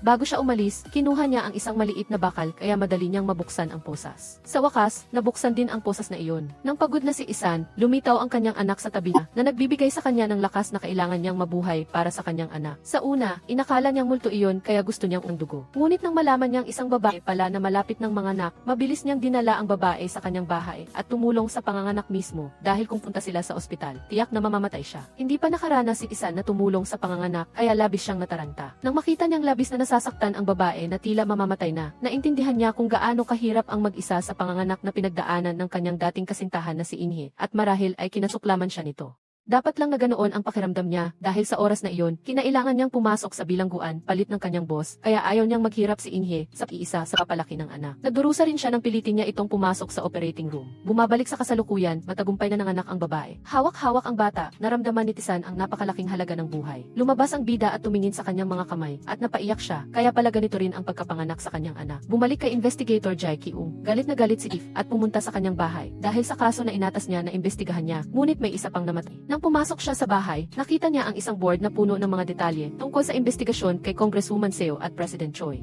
Ngayon lang naintindihan ni Chief ang lalim ng hinanakit ni Investigator Jae Kyung. Sinabi rin niya sa kanya na noong high school, may magandang grado siya, kaya binigyan siya ni Mad Seo ng scholarship. Sa kanyang paningin, si Madam Seo ay isang mabait at marangal na abogado. Ngunit ng gabing iyon, dumating ang trahedya. Nasaksihan ni Investigator Jae Kyung ang pagpatay ni President Choi sa kanyang ama sa harapan niya, ngunit wala siyang nagawa. Nang tumakbo siya upang humingi ng tulong kay Congresswoman Seo, nakita niyang kasama pala ito sa grupo ni President Choi. Nang pilitin niyang humingi ng tulong, sinisi siya ng babae na may problema sa kanyang mga mata. Inalo ni Chief si Investigator Jae Kyung at pinasalamatan siya. Ang unang hakbang sa kasong ito ay hanapin si Tsan. Siya ang susi at hindi siya dapat mahulog sa kamay ni President Choi. Dahil sa kanyang tulong sa panganganak, pinahintulutan ng babae na manatili sa bahay at kumain ng marami. Hindi rin niya nakalimutan na maghanda ng pagkain para sa bagong panganak na ina na mahina pa. Bumalik sa istasyon ng pulisya, ipinakita ng forensic analysis na walang fingerprints sa kutsilyo. Nangangahulugan din ito na posible na hindi sinaksak ni Tsan Siksesi. Ngunit si Seung-go, dahil saglit sa pag-iwan niya sa mag-inang sina Inhe, ay nagpumilit na si Tsan ang pumatay sa lalaki at nagpunas ng fingerprints. Sa sandaling ito, nakatanggap siya at si Investigator Jae Kyung ng mga tawag sa telepono. Nakatanggap si Seung-go ng tawag mula kay Inhe. Habang si Investigator Jae Kyung naman ay nakatanggap ng tawag na natagpuan na babaeng dating kasinta ni Tsan. Ang babaeng iyon ay nasa harap lang ng istasyon pulisya na may gustong sabihin kay Seung-go. Ngunit sumigaw ang kanyang kasamahan na nakita na nila ang box ng bida, kaya dali-dali siyang pumasok sa loob. Si Inhe, na nakatayo sa labas, ay sinusubaybayan ng dalawang force ni President Choi. Ngunit abala ang istasyon ng pulisya sa oras na ito. Naglunsad na ang pulisya ng operasyon upang palibutan ang pinagtataguan ni Tsan. Sa oras na ito, wala pa siyang nalalaman at mabait pa rin siyang tumutulong sa pagbili ng mga bagay para sa buntis. Habang nakaupo siya sa harap ng TV, nakita niya ang imahe niya bilang isang wanted na kriminal, ngunit hindi pa rin niya siya nakilala. Ilang sandali lang, kumatok na ang pulisya sa pinto. Nakita nila ang nag-aalalang hitsura at pakiusap ng bida. Hindi ko sinasaktan tao. Lumabas ang buntis at sinabi sa pulisya na normal ang lahat sa loob ng bahay. Nagtipon ang mga pulis at nagtakong bakit wala silang makitang bakas ni Tsan sa paligid ng lugar. Biglang naalala ni Investigator Jae Kyung ang bahay ng buntis na may mga tela sa likod ng pinto. Paanong ang isang bagong panganak na ina makagagawa ng ganoong uri ng tela at isasabit ito sa likod ng pinto? Kaya dali-dali silang sumugod sa bahay. Ngunit ang natagpuan nila ay ang mga damit na mayroong sirop na iniwan ng bida at tumakas siya ng husto sa kagubatan. Dahil sa ulan, ang daan sa kagubatan ay naging madulas at muntik nang mahulog si Isan bangin. Ngunit sa kabutihang palad, nakakapit sa puno at umakyat. Lumayo siya sa sapa, ngunit sumalubong naman sa kanya ang burol. Nakaharap niya agad ang humahabol si Seungwoo. Mas matindi ang paghabol sa pagitan ng dalawa kaysa sa pusa at daga. Tumakbo si Tisan sa dulo ng bangin at itinutok ni Seungwoo ang kanyang baril sa kanya. Gusto lang ni Seungwoo na barilin ang paa ni Tisan para hindi siya tumakas. Ngunit si Kim, na nagtatago sa sulok, ay nagbato sa kamay ni Seungwoo na naging dahilan upang lumihis ang bala at tumama sa puso ni Tisan. Si Sujin ay masayang naghihintay sa araw ng kanyang bone marrow transplant, habang ang kanyang ama ay dahan-dahang bumagsak at nahulog sa dagat sa harap ng naguguluhang mga mata ni Seungwoo. Habang lumulubog siya sa kalaliman ng karagatan, ang teddy bear ni Jin ang nagbigay lakas kay Tisan para bumangon. Sa itaas, hinubad ni Seungwoo, Jae Kyung ang kanilang mga damit at tumalon sa tubig upang hanapin ang da. Ang isa ay gustong hanapin ang kamera at ang isa naman gustong makakuha ng bone marrow transplant para kay Sujin. Natangay si Tisan ng malaking alon. Umahon si investigator Jae Kyung sa tubig at sinisi si Seungwoo dahil hindi niya sinunod ang kanyang utos at pinatumba ang isang tao na maihawak ng mahalagang ebidensya. Ipinaliwanag ni Seungwoo na may nagbato ng goma sa kanyang kamay kaya lumihis ang bala. Gusto ni Seungwoo na tanungin si investigator Jae Kyung kung bakit ipinipilit niyang pangunahan ang kasong ito, kung mayroon bang ibang kaso na nakatago sa likod nito. Ngunit hindi sumagot si investigator Jae Kyung at humingi lang ng reinforcement para hanapin ang taong nagbato ng goma kay Tisan. Nagtago si Kim sa itaas, ngunit narinig niya ang lahat ng kanilang ginawa sa pamamagitan ng listening device. Samantala, nalutang si Isan at dinala sa pampang at tinulungan ng isang mabait na matandang lalaki. Hindi simple ang matandang lalaki na ito, bingi siya at kailangan niya ng hearing aid, ngunit nagawa niyang alisin ang bala kay Tisan. Alam din niya ang nakaraan niya na minsang nag-ako siya ng kasalanan para kay President Choi. Sa katunayan, 8 taon na ang nakakaraan, ang matandang lalaki ay dating kalaban ni President Choi at inutusan si Tisan na harangin siya. Ngunit nang maglaban sila at nakuha niya ang kutsilyo, hindi siya naglakas loob na saksakin siya, kaya nabuhay ang matandang lalaki ng nag-iisa hanggang ngayon. Ipinaliwanag ni Isan sa matanda na hindi niya sinasaktan ang tao, ngunit binalak ni President Choi na akusahan siya. Nang marinig ang pangalan ni President Choi, alayas agad ng matanda si Isan dahil ayaw niyang maapektuhan siya. Ngunit nang marinig niya na sinabi ng bida na kailangan niyang mabuhay para iligtas ang kanyang anak, nagbago isip ng matanda. Sa oras na ito, ang pulisya ay naghanap hanggang sa dulo ng sapa at lahat ng sasakyan na pumapasok at lumalabas sa lugar ay siniyasat ng husto. Sinusundan din ni Kim ang pulisya. Sa ngayon, ang mga kasamahan ni investigator Jae Kyung ay nag-imbestiga. Ibinigay nila sa kanya ang impormasyon tungkol sa isang babae na nagngangalang Inhi, ang dating kasintahan ng bida 8 taon na ang nakakaraan at kasalukuyang kasintahan ni Seungwoo. Hinahanap niya si Isan dahil may anak sila at ang bata ay nangangailangan ng bone marrow transplant mula kay Tisan para mabuhay. Pagkatapos maghanap sa buong lugar, natagpuan din ng pulisya ang sapatos at ang damit na mayroon si Tisan. Pagbalik sa istasyon, ipinapalagay nila na ang isang taong may sugat at matagal na nalubog sa tubig ay tiyak na patay na. Hindi makapaniwala si Seungwoo na ang kanyang mga kamay ang pumatay sa isang tao. Habang Jae Kyung naman nagalit at sumigaw ng pangalan ni Tisan sa tabing ilog. Bigla siyang napaisip ang isang taong magdodonate ng bone marrow para sa kanyang anak, bakit siya susunod sa utos na saktan ang isang tao. Baka siya ay biktima ng hindi makatarungang akusasyon tulad ng 8 taon na akakaraan. Sa kabilang banda, malaki ang balita ng media tungkol sa pagpanaw ng tumakas na kriminal na si Tisan. Narinig din ni Inhe ang balitang ito at tinakpan niya ang kanyang bibig. Hindi siya nangahas na sumigaw sa harap ng kanyang anak na babae. Kung namatay si Tisan, ano ang nangyayari sa kanyang kaawa-awang anak? Sa oras na ito, hinahanap pa rin ng pulisya ang bangkay ni Tisan sa sapa. Habang siya naman ay nasa isang truck na dumaan sa checkpoint. Ngunit dahil sa kanyang mahusay na pagpapanggap, muli siyang nakalusot sa pulisya. Balik sa nakaraang gabi, gustong paalisin ng matanda ang bida. Ngunit nakaramdam siya ng awa sa hindi magandang kapalaran niya, kaya nagpasya siyang tulungan siya sa huling pagkakataon. Upang manatiling ligtas ang kanyang buhay, pinahintulutan ng matanda na manatili sandoon, binigyan siya ng isang at sinabihan siyang magtago sa Pilipinas at bumalik pagkatapos ng 0 araw para sa bone marrow transplant para sa kanyang anak. Ngunit bago siya tumakas, nagpakita ang bida sa ospital upang bisitahin ang kanyang anak na babae at tiyakin sa kanyang kasintahan na huwag mag-alala. Nang makita niya na mahina ang kanyang anak, ngunit nangiti pa rin kanya, nasaktan si Tisan. Sumuka ang bata dahil sa treatment, ngunit naintindihan niya ang sitwasyon at hindi siya gumawa ng ingay. Kumaway lang siya ng tahimik sa kanyang ama habang itinutulak siya ng kanyang ina. Paano iiwan ni Tisan ang kanyang buhay tulad ng kung ang bata ay ganito kabait? Sa sandali na nalulungkot si Inhe para sa kanyang anak, dumaan ang isang sinag ng pag-asa sa kanyang buhay. Tinawagan ni Isan si Inhe para pakalmahin ang kanyang nag-aalalang puso at sinabing hanggagi buhay siya, mabubuhay din ang kanilang anak. Na-detect ng cellphone signal nila ang lokasyon at ipinadala sa investigador na si Jae Kyung. Galit na hiniling ni Inhe na sumuko si Tisan, ngunit sinabi niya na wala siyang mapagkakatiwalaan. Nang makulong siya, muntik na siyang saktan, kaya ang pinakamahusay na paraan para protektahan ang kanyang buhay ay tumakas. Pupunta siya sa Pilipinas para tumakas. Nang marinig ito ni Inhe, sa unang pagkakataon, sinabi niya ang linyang, "Ama ni Sujin, mabuhay ka," na nagbigay kay Tisan ng mas matinding lakas. Nagtago si Tisan sa banyo at nagbalik sa kanyang dating disgis upang makalabas sa ospital.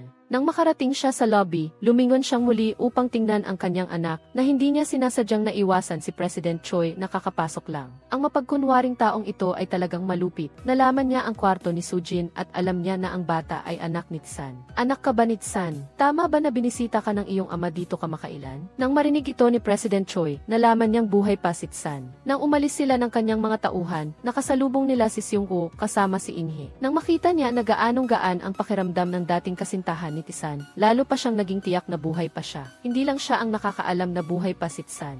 At nalaman ito ni Investigator Jai Kyung kasama ang kanyang mga kasamahan at ang kanilang chief sa pamamagitan ng pakikinig sa tawag ni Inhe. Kaya, pinangunahan ni Investigator Jai Kyung ang buong grupo ng pulisya upang hanapin siya. Ngunit dahil nahayaan si Seung-woo ang kanyang personal na damdamin makaapekto sa kanyang trabaho, kinuha kanya ang mga cellphone ng lahat para hindi siya makontak. Kailangan nilang harangin ang barko patungong Pilipinas bago pa mahuli si Tisan ng mga tauhan ni President Choi. Pagkatapos magmaneho ng isang araw, nakarating si Tisan sa daungan ng Busan. Iniwan niya ang truck at sumakay sa bangka kasama ang mga illegal na imigrante habang naghihintay ng barko. Hindi niya alam na sinusubaybayan ni Investigator Jai Kyung ang lahat ng kanyang galaw mula sa itaas. Ilang sandali, dinala na si Tisan sa ibaba ng bangka. Nakaupo siya sa madilim na silid at tiniis ang sakit habang ginagamot ang sugat ni Seung-woo. Kung maimpeksyon ang sugat na ito, makaapekto ito sa bone marrow transplant para sa kanyang anak. Nang akala ni Tisan na magiging maayos na ang lahat para sa kanya, biglang sinabi ng langit na it the only dark, forget the red. Sa sandaling ito, pumasok si Inspector Jai Kyung at tinutukan ng baril at flashlight ang mukha ng pangunahing bida. Pagkatapos ng maraming araw ng pagtakas, nasa kamay na naman siya ng pulis. Pagkatapos mahuli ang tao, ibinalik ni Inspector Jai Kyung ang telepono sa kanyang kasamahan.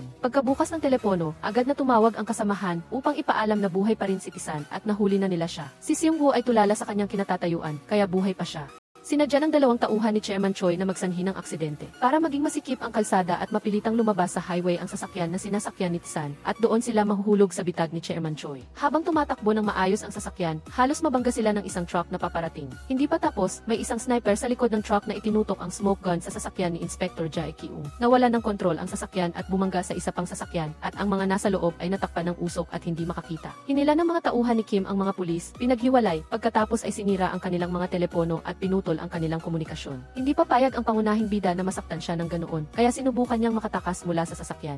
Ngunit matigas ang ulo ni Inspector Jai Kyung na pinipigilan si Tisan at ang resulta, nawalan siya ng malay at si Tisan ay hulog sa kamay ni Kim. Dinala siya ng mga ito habang walang magawa si Inspector Jai Kyung. Agad siyang humingi ng tulong sa isang sasakyan na kadarating lamang at agad na sumunod. Pagkatapos ng ilang sandali, nagising na ang lahat ng mga pulis at dumating na rin ang sasakyan ni Pulis Seung-woo sa lugar. Mula sa sinabi ng kanyang kasamahan, nalaman niya ang lahat ng nangyari at ang mga kriminal ay alam na sinusubaybayan sila ni Inspector Jai Kyung. Kaya pinahinto nila ang sasakyan para mauna siya sa kanila. At sila naman ay lumiko at bumalik sa kabaliktaran. Kahit anong gawin ni Inspector Jai Kyung na bumalik at habulin sila, nawalan pa rin siya ng bakas sa mga ito. Bumaba siya ng sasakyan na hindi matanggap na ang lahat ng kanyang pagsisikap ay napunta sa kamay ng iba. Kaya, pinilit niyang mag-isip kung saan dadalhin ng mga ito si Tisan at pagkatapos ng 5 segundo, ay naisip na siyang sagot. Sa oras na ito, naghihintay na ang mga ito sa kanya sa isang abandonadong bodega. Nakatali si Tisan sa isang upuan at kaharap niya ang masamang si Chairman Choi. Hindi na nagpaligoy-ligoy, agad siyang tinanong kung nasaan ang kamera. Ngayon lang nalaman ni Tisan na wala ang kamera sa kamay ng kanyang kaibigan, kaya ibig sabihin ay may pagkakataon pa rin na ilantad ang krimen ng taong ito. Kinuha niya ang kamera para siguraduhin ang kanyang buhay, dahil kung sasaktan siya ni Chairman Choi, mawawala rin ang kamera.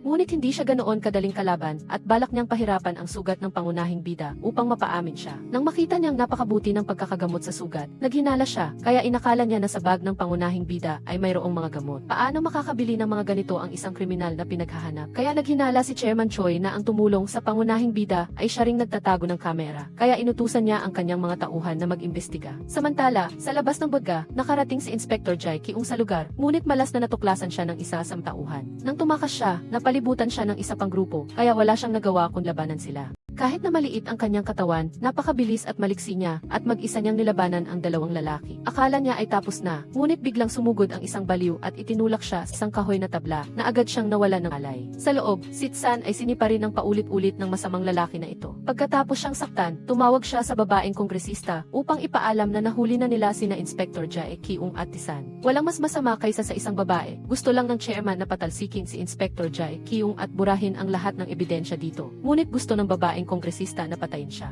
Nang magising si Inspector Jai Ki-ung, nakita niya ang kaaway na nanakit sa kanyang ama noon at gusto niya itong basagin. Inutusan ni Chairman Choi ang kanyang mga tauhan na lagyan ng tape ang bibig ni Inspector Jai Ki-ung at dinala siya sa pangunahing bida. Sinabi ng lalaki kay Tsan na ang humahabol sa kanya ay ang anak ng biktima na sinaktan niya noon at pinilit siyang umamin ng kasalanan para sa kanya. Pagkasabi nito, ibinigay niya ang baril sa pangunahing bida at binigyan siya ng dalawang pagpipilian. Isa ay patayin si Inspector Jai Ki-ung para maging malaya o mamatay kasama siya. Handang kinuha ni Tsan ang baril at itinutok kay Jai Ki-ung. Nagmakaawa siya, ngunit binaril pa rin siya ni Tsan, ngunit walang bala ang baril. Pinagalitan ni Chairman Choi si Tsan na tanga at itinutok ang kanyang baril kay Inspector Jai Ki-ung. Ngunit nakasigaw si Tsan na kung babarilin niya si Jai Ki-ung, mawawala rin ang kamera. Alam niya na ang mapagkunwaring lobo na ito ay bibigyan siya ng baril na walang bala. Nang tangkain niyang patayin din si Tsan, matalinong nagsinungaling si Tsan na bago siya saktan, ibinigay ni Chu Chu sa kanya ang kamera. Sinabi niya na kung hindi siya makikipag-ugnayan sa loob ng ilang araw, ilalantad niya ang kamera sa publiko. Dahil dito, naniwala si Chairman Choi at umatras at pinatawad siya sa pagkakataong ito. Inutusan niya ang kanyang mga tauhan na dalhin si Tsan sa ibang silid, ngunit hindi sila ubra sa kanya. Ngunit ang pagkakataon na sinubukang lokohin ng mga ito ay kinuha niya upang magbanggaan ang mga ito at pagkatapos ng ilang galaw, natalo na niya silang lahat. Hindi tumakas si Tsan ng mag-isa, sinadya niyang ibagsak ang isang drum para gumawa ng ingay. Pagkatapos, nagtapon siya ng isang pares ng sapatos upang magmukhang tumakas na siya. Naakit sila sa ingay kaya naglabasan sila upang tingnan. Sa loob ay si Inspector Jai Ki-ung na lamang, napilit na inaalis ang tali sa sarili. Sa kabilang banda, pumasok na si Tsan sa bodega at kinuha ang sasakyan ni Chairman Choi. Pagkatapos, binangga niya ang pader upang iligtas si Inspector Jai Ki-ung at magkasama silang tumakas palabas. Walang nagawa si Chairman Choi nang makita silang tumakas at walang magawa sa kanyang mga taang tauhan. Samantala, hinahanap din ni Pulis Seung-woo si Inspector Jai Ki-ung nang dumaan ang sasakyan ng pangunahing bida. Nainis siya at agad itong sinundan. Ngunit sa isang iglap, habang kinukuha ni Pulis Seung-woo ang telepono para tuwag ng tulong, nawala niya ang pangunahing bida. Tumakbo si Tsan papasok sa lagusan at humingi ng tawad sa kaso ng kanyang ama noon. Pagkatapos, inalis niya ang tali ni Inspector Jai Ki-ung at sinabihan siyang bumaba upang magpalit ng pwesto. Ngunit nang makababa na siya, agad siyang umalis. Dahil sa sandaling ito, ang pagtiyak sa kanyang kaligtasan ang pinakamahalaga, kaya hindi siya makapagtiwala kaninuman. Agad na tumakbo si Inspector Jai Ki-ung upang habulin siya at sa kasamaang palad ay nakasalubong niya si Pulis Seung-woo na paparating. Agad siyang sumakay sa sasakyan at sabihan siyang habulin si Tsan. Ngunit bago pa tumakbo ang sasakyan, sinundan sila ng isa pang sasakyan at napilitan silang bumalik at bumangga sa isang grupo ng puno upang makaiwas. Nakasakay na si Tsan sa bangka bago pa man dumating ang mga tauhan ni Chairman Choi. Tinawagan ni Chairman Choi si Congresswoman Seo para ipaalam ang sitwasyon na nagpapanik sa niya at nagdulot ng gulo sa kanyang pananalita. Kung makakatakas ang dalawang iyon, mawawasak ang kanyang karera sa pandaraya at ang imaheng matagal na niyang binuo ay guguho. Sa panig ng pangunahing bida, akala niya ay ligtas na siya sa bangka. Ngunit ang mga tauhan ay patuloy pa rin sa paghabol. Ginamit nila ang baril upang patigilin ang bangka at umakyat upang pigilan ang mga pasahero. May isang batang lalaki na nakilala Tsan bilang isang pinaghahanap na kriminal at sumigaw. Napilitan siyang tumalon mula sa bintana at lumusong sa dagat para tumakas. Isang tanga ang sumisid sa ilalim ng tubig para hanapin siya, kaya hinila siya ng pangunahing bida sa tubig at inagaw ang bangka. Magkalapit ang dalawang panig sa paghabol at ang mga kriminal ay mabilis na sumulong upang angin sila, ngunit hindi nila inaasahan na makakalubong nila ang isang walang takot na tao. Galit na tumakbo si Tsan at sumugod sa unahan na nagpilit sa kanila na lumiko upang umiwas na nagresulta sa pagkawala ng balanse ng tatlo at nahulog sa tubig. Mabilis na umalis si Tsan at umakyat sa baybayin at nakaligtas sa isang sakuna. Sa ospital, nagising na rin si Inspector Jai Ki-ung. Ang kasamahan ay patuloy na nagbabantay sa tabi niya at makita siyang nagising, agad siyang lumapit upang magtanong tungkol sa sitwasyon. Ngunit si Inspector Jai Ki-ung, pagising pa lang, ay agad na nagtanong kung nahuli na ba Tsan. Nang malaman niyang hindi pa nahuli, agad siyang bumaba at bumalik sa istasyon ng pulisya. Ngunit dumating si Seung-woo at hinila siya sa rooftop para tanungin. Nagtanong siya kung may iba pang dahilan sa likod ng kaso ni Tsan, kung bakit siya nag-anang gusto. Ngunit hindi nagsalita si Inspector Jai Ki-ung. Patuloy na nagtanong si Seung-woo kay Tsan. Kaya napilitan siyang magkwento tungkol sa relasyon ni Tsan at Inhe. Sinabi niya na binaril ni Seung-woo si Tsan dahil sa selos na nagpatahimik kay Seung-woo. Sinabi rin ni Inspector Jai Ki-ung na maaaring walang kasalanan si Tsan na hindi maintindihan ni Seung-woo. Isang kakaibang bagay ang biglang nangyari na tila gusto ring tulungan ng langit ang pangunahing bida. Nang kapanayaming ng mga reporter ang mga pamilyang pinasok ni Tsan, sinabi nila na siya ay isang mabuti at responsableng tao na hindi sila sinasaktan at naniniwala pa sila na wala siyang kasalanan. Narinig ni Inhe ang balitang ito at lalo siyang naniwala na walang kasalanan ang kanyang dating nobyo. Naalala ni Inhe ang nakaraan nang makipag-date sila ni Tsan. Siya ay isang tahimik na tao, ngunit napakabait at iyon ang dahilan kung bakit na in love ang kanyang puso sa kanya. Sa kabilang banda, inihanda na ni Chairman Choi ang lahat ng ebidensya at abogado para kung sakaling mahuli siya, makakapagsinungaling pa rin siya. Sa kabilang dako, nagtataka si Congresswoman Seo kung bakit 24 oras na ang lumipas at hindi pa rin nahuli si Choi. Ibig sabihin, gusto ni Inspector Jai Kyung na ituloy ang kaso hanggang sa huli para madamay siya. Sa panig ni Inspector Jai Kyung, pinunta siya ng kanyang superior sa bahay para nungin bakit hindi pa siya naglabas ng arrest warrant para kay Chemoy. Ngunit alam ni Inspector Jai Kyung na walang silbi ang paghuli sa kanya dahil magsisinungaling lang siya. Kung ngayon niya hahambalusin ang ahas, magugulo lang ang damo, kaya mas mabuting maghintay na mahanap ang kamera at huliin din ang congresswoman. Sa sandaling ito, naghihirap si Isan na gumagala at nagtatago sa gubat. Pagod siyang bumagsak dahil sa pagpapahirap sa kanya kahapon, ngunit hindi siya makapikit dahil naghihintay pa ang kanyang anak na mailigtas. Kailangan niyang hanapin ang kamera para baliktarin ang maling kaso. Naalala ni Tisan ang kasintahan ni Seo at posibleng nasa kanya ang kamera. Sa sandaling ito, umiiyak na binubura ng kasintahan ang mga larawang magkasama sila ni Seo. Kinuha ng kanyang matalik na kaibigan ang kamera at sinabing itatapon niya ito para hindi na maalala ng kaibigan ang nakaraan. Ngunit hindi niya na naglalaman ito ng mga lihim na pinagtatalunan ng mga makapangyarihang tao. Bumalik sa istasyon ng pulisya, nagsimula ring mag-isip si Seo na baka walang kasalanan si Tisan. Bakit ang isang taong nanakit sa iba ay sumisigaw na wala siyang kasalanan? Bakit ang isang taong walang damdamin ay napakapopular sa mga tao? Sa kabilang ba, tahimik na nagdarasal si Inhe na sana ay makatakas ang pangunbida dahil sa kanyang buhay at para sa buhay kanilang anak na babae. Tunay nga, ang kanyang panalangin ay gumising kay Isan na walang malay sa gubat at ang kanyang anak na babae ay muling lumitaw sa pinya. Pinatunayan nito na ang layunin ng buhay ni Tisan ngayon ay ang bata. Kinabukasan, pumasok si Isan sa bahay ng isang tao at nagnakaw ng kaunting kanin, damit at sapatos. Upang makatakas ng matagumpay, kailangan niyang busog, mainit ang katawan at walang sugat ang mga paa.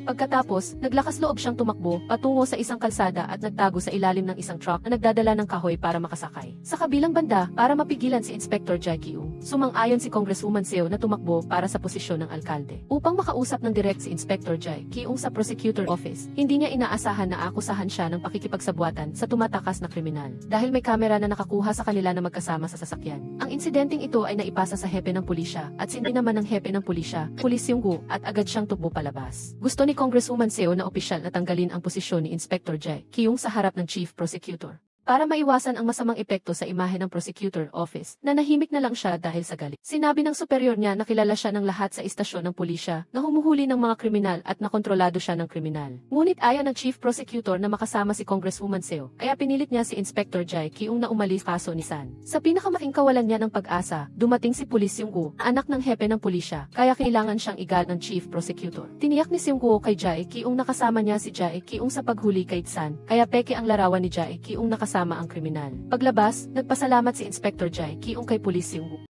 Ngunit matigas ang ulo niya na hindi sabihin sa kanya ang kanyang 8 taong paghihirap. Dahil ang kanyang ama ay ang hepe ng pulisya, posibleng may kinalaman din siya sa congresswoman at sa lalaki. Hindi na kailangan pang malaman ni Seunggu dahil siya na mismo ang mag-iimbestiga. Balik tayo sa pangunahing bida, nasa kanyang lumang apartment na siya. Nang umalis na ang mga pulis na nagbabantay, pumasok siya sa bahay para hanapin ang kamera. Ngunit kailangan niya munang punasan ang sugat ng kanyang matalik na kaibigan at pagkatapos ay maligo para maiwasan ang impeksyon. Pagkatapos magpalit ng disenteng damit, nagmula siyang maghalungkat sa buong bahay para hanapin ang kamera. Ngunit hindi niya ito makita, kaya sigurado siya na nasa kasintahan niya. Napilitan si Isan na kumuha ng kaunting pera at pagkain at umalis doon. Nang umalis siya, dumating si Inspector Jai Kyung kasama ang kanyang kasamahan. Sa oras na ito, nasa harap na si Isan ang tindahan ng kasintahan ni Seunggu. Nanood sila ng balita tungkol sa paghahanap sa kanya, kaya hindi pa sila makakakilos. Tumawag na lang siya sa kanyang dating katahan upang sabihin na ligtas siya, upang hindi ito mag-alala. Pagkatapos, nagset sila ng pagkikita sa mall at hiniling niya na kunin ang isang bagay para sa kanya. Pumayag si Inhe, ngunit narinig ni Inspector Jai Kyung at ng kanyang kasamahan ang buong usapan niya. Sigurado sila na ang bagay na iyon ay ang digital camera. Kaya, ipinasa ni Inspector Jai Kyung ang balitang ito sa pangkat ng pulisya. Bukas ng alas 3 ng hapon, magpaplano sila para mahuli si San at makuha ang kamera.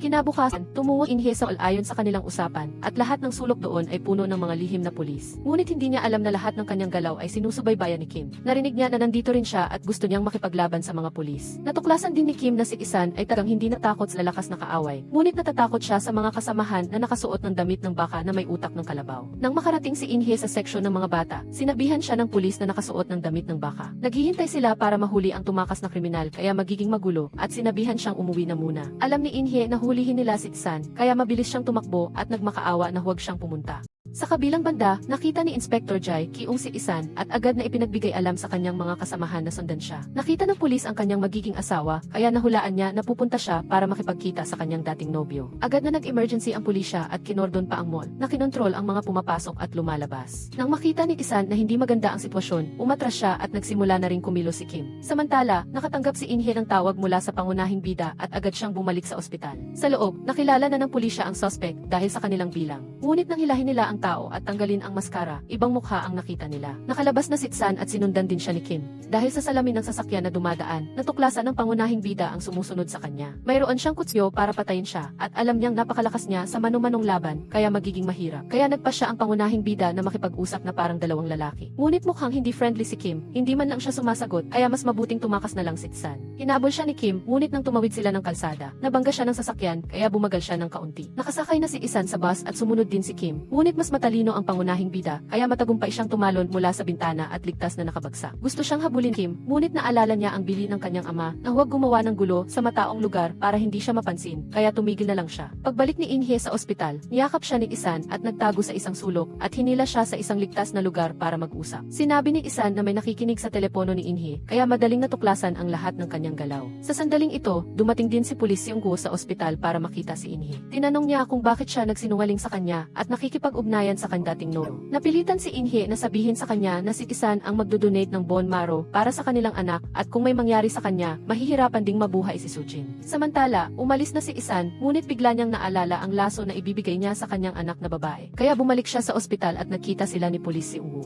Sa loob ng silid, binibilang ni Sujin ang bawat araw na lumilipas na puno ng pag-asa na mabuhay. Agad na niyakap ni Inhe si Pulis Seung-gu para makatakas si Isan at agad din siyang tumakbo ng mabilis palayo. Walang nagawa si Seung-gu dahil sa pagtrato sa kanya ng kanyang magiging asawa at tinanong niya kung bakit hindi siya magtiwala sa kanya. Kung alam niya na si Isan ang magdodonate ng bone marrow, mapoprotektahan niya ang huling pag-asa ni Sujin. Umiyak na lang si Inhe at humingi ng tawad. Samantala, ngayon lang nalaman ni Isan na ang magiging asawa ni Inhe ay si Pulis Seung-gu, ang taong laging mahigpit na humahabol sa kanya. Ang kahihiyan at hiya sa kanyang dating nobya at sa bago nitong kasintahan ay nagpaiyak kay Isan. Siguradong nahihiya si Inhe at kailangan niyang tiisin ang kahihiyang iyon.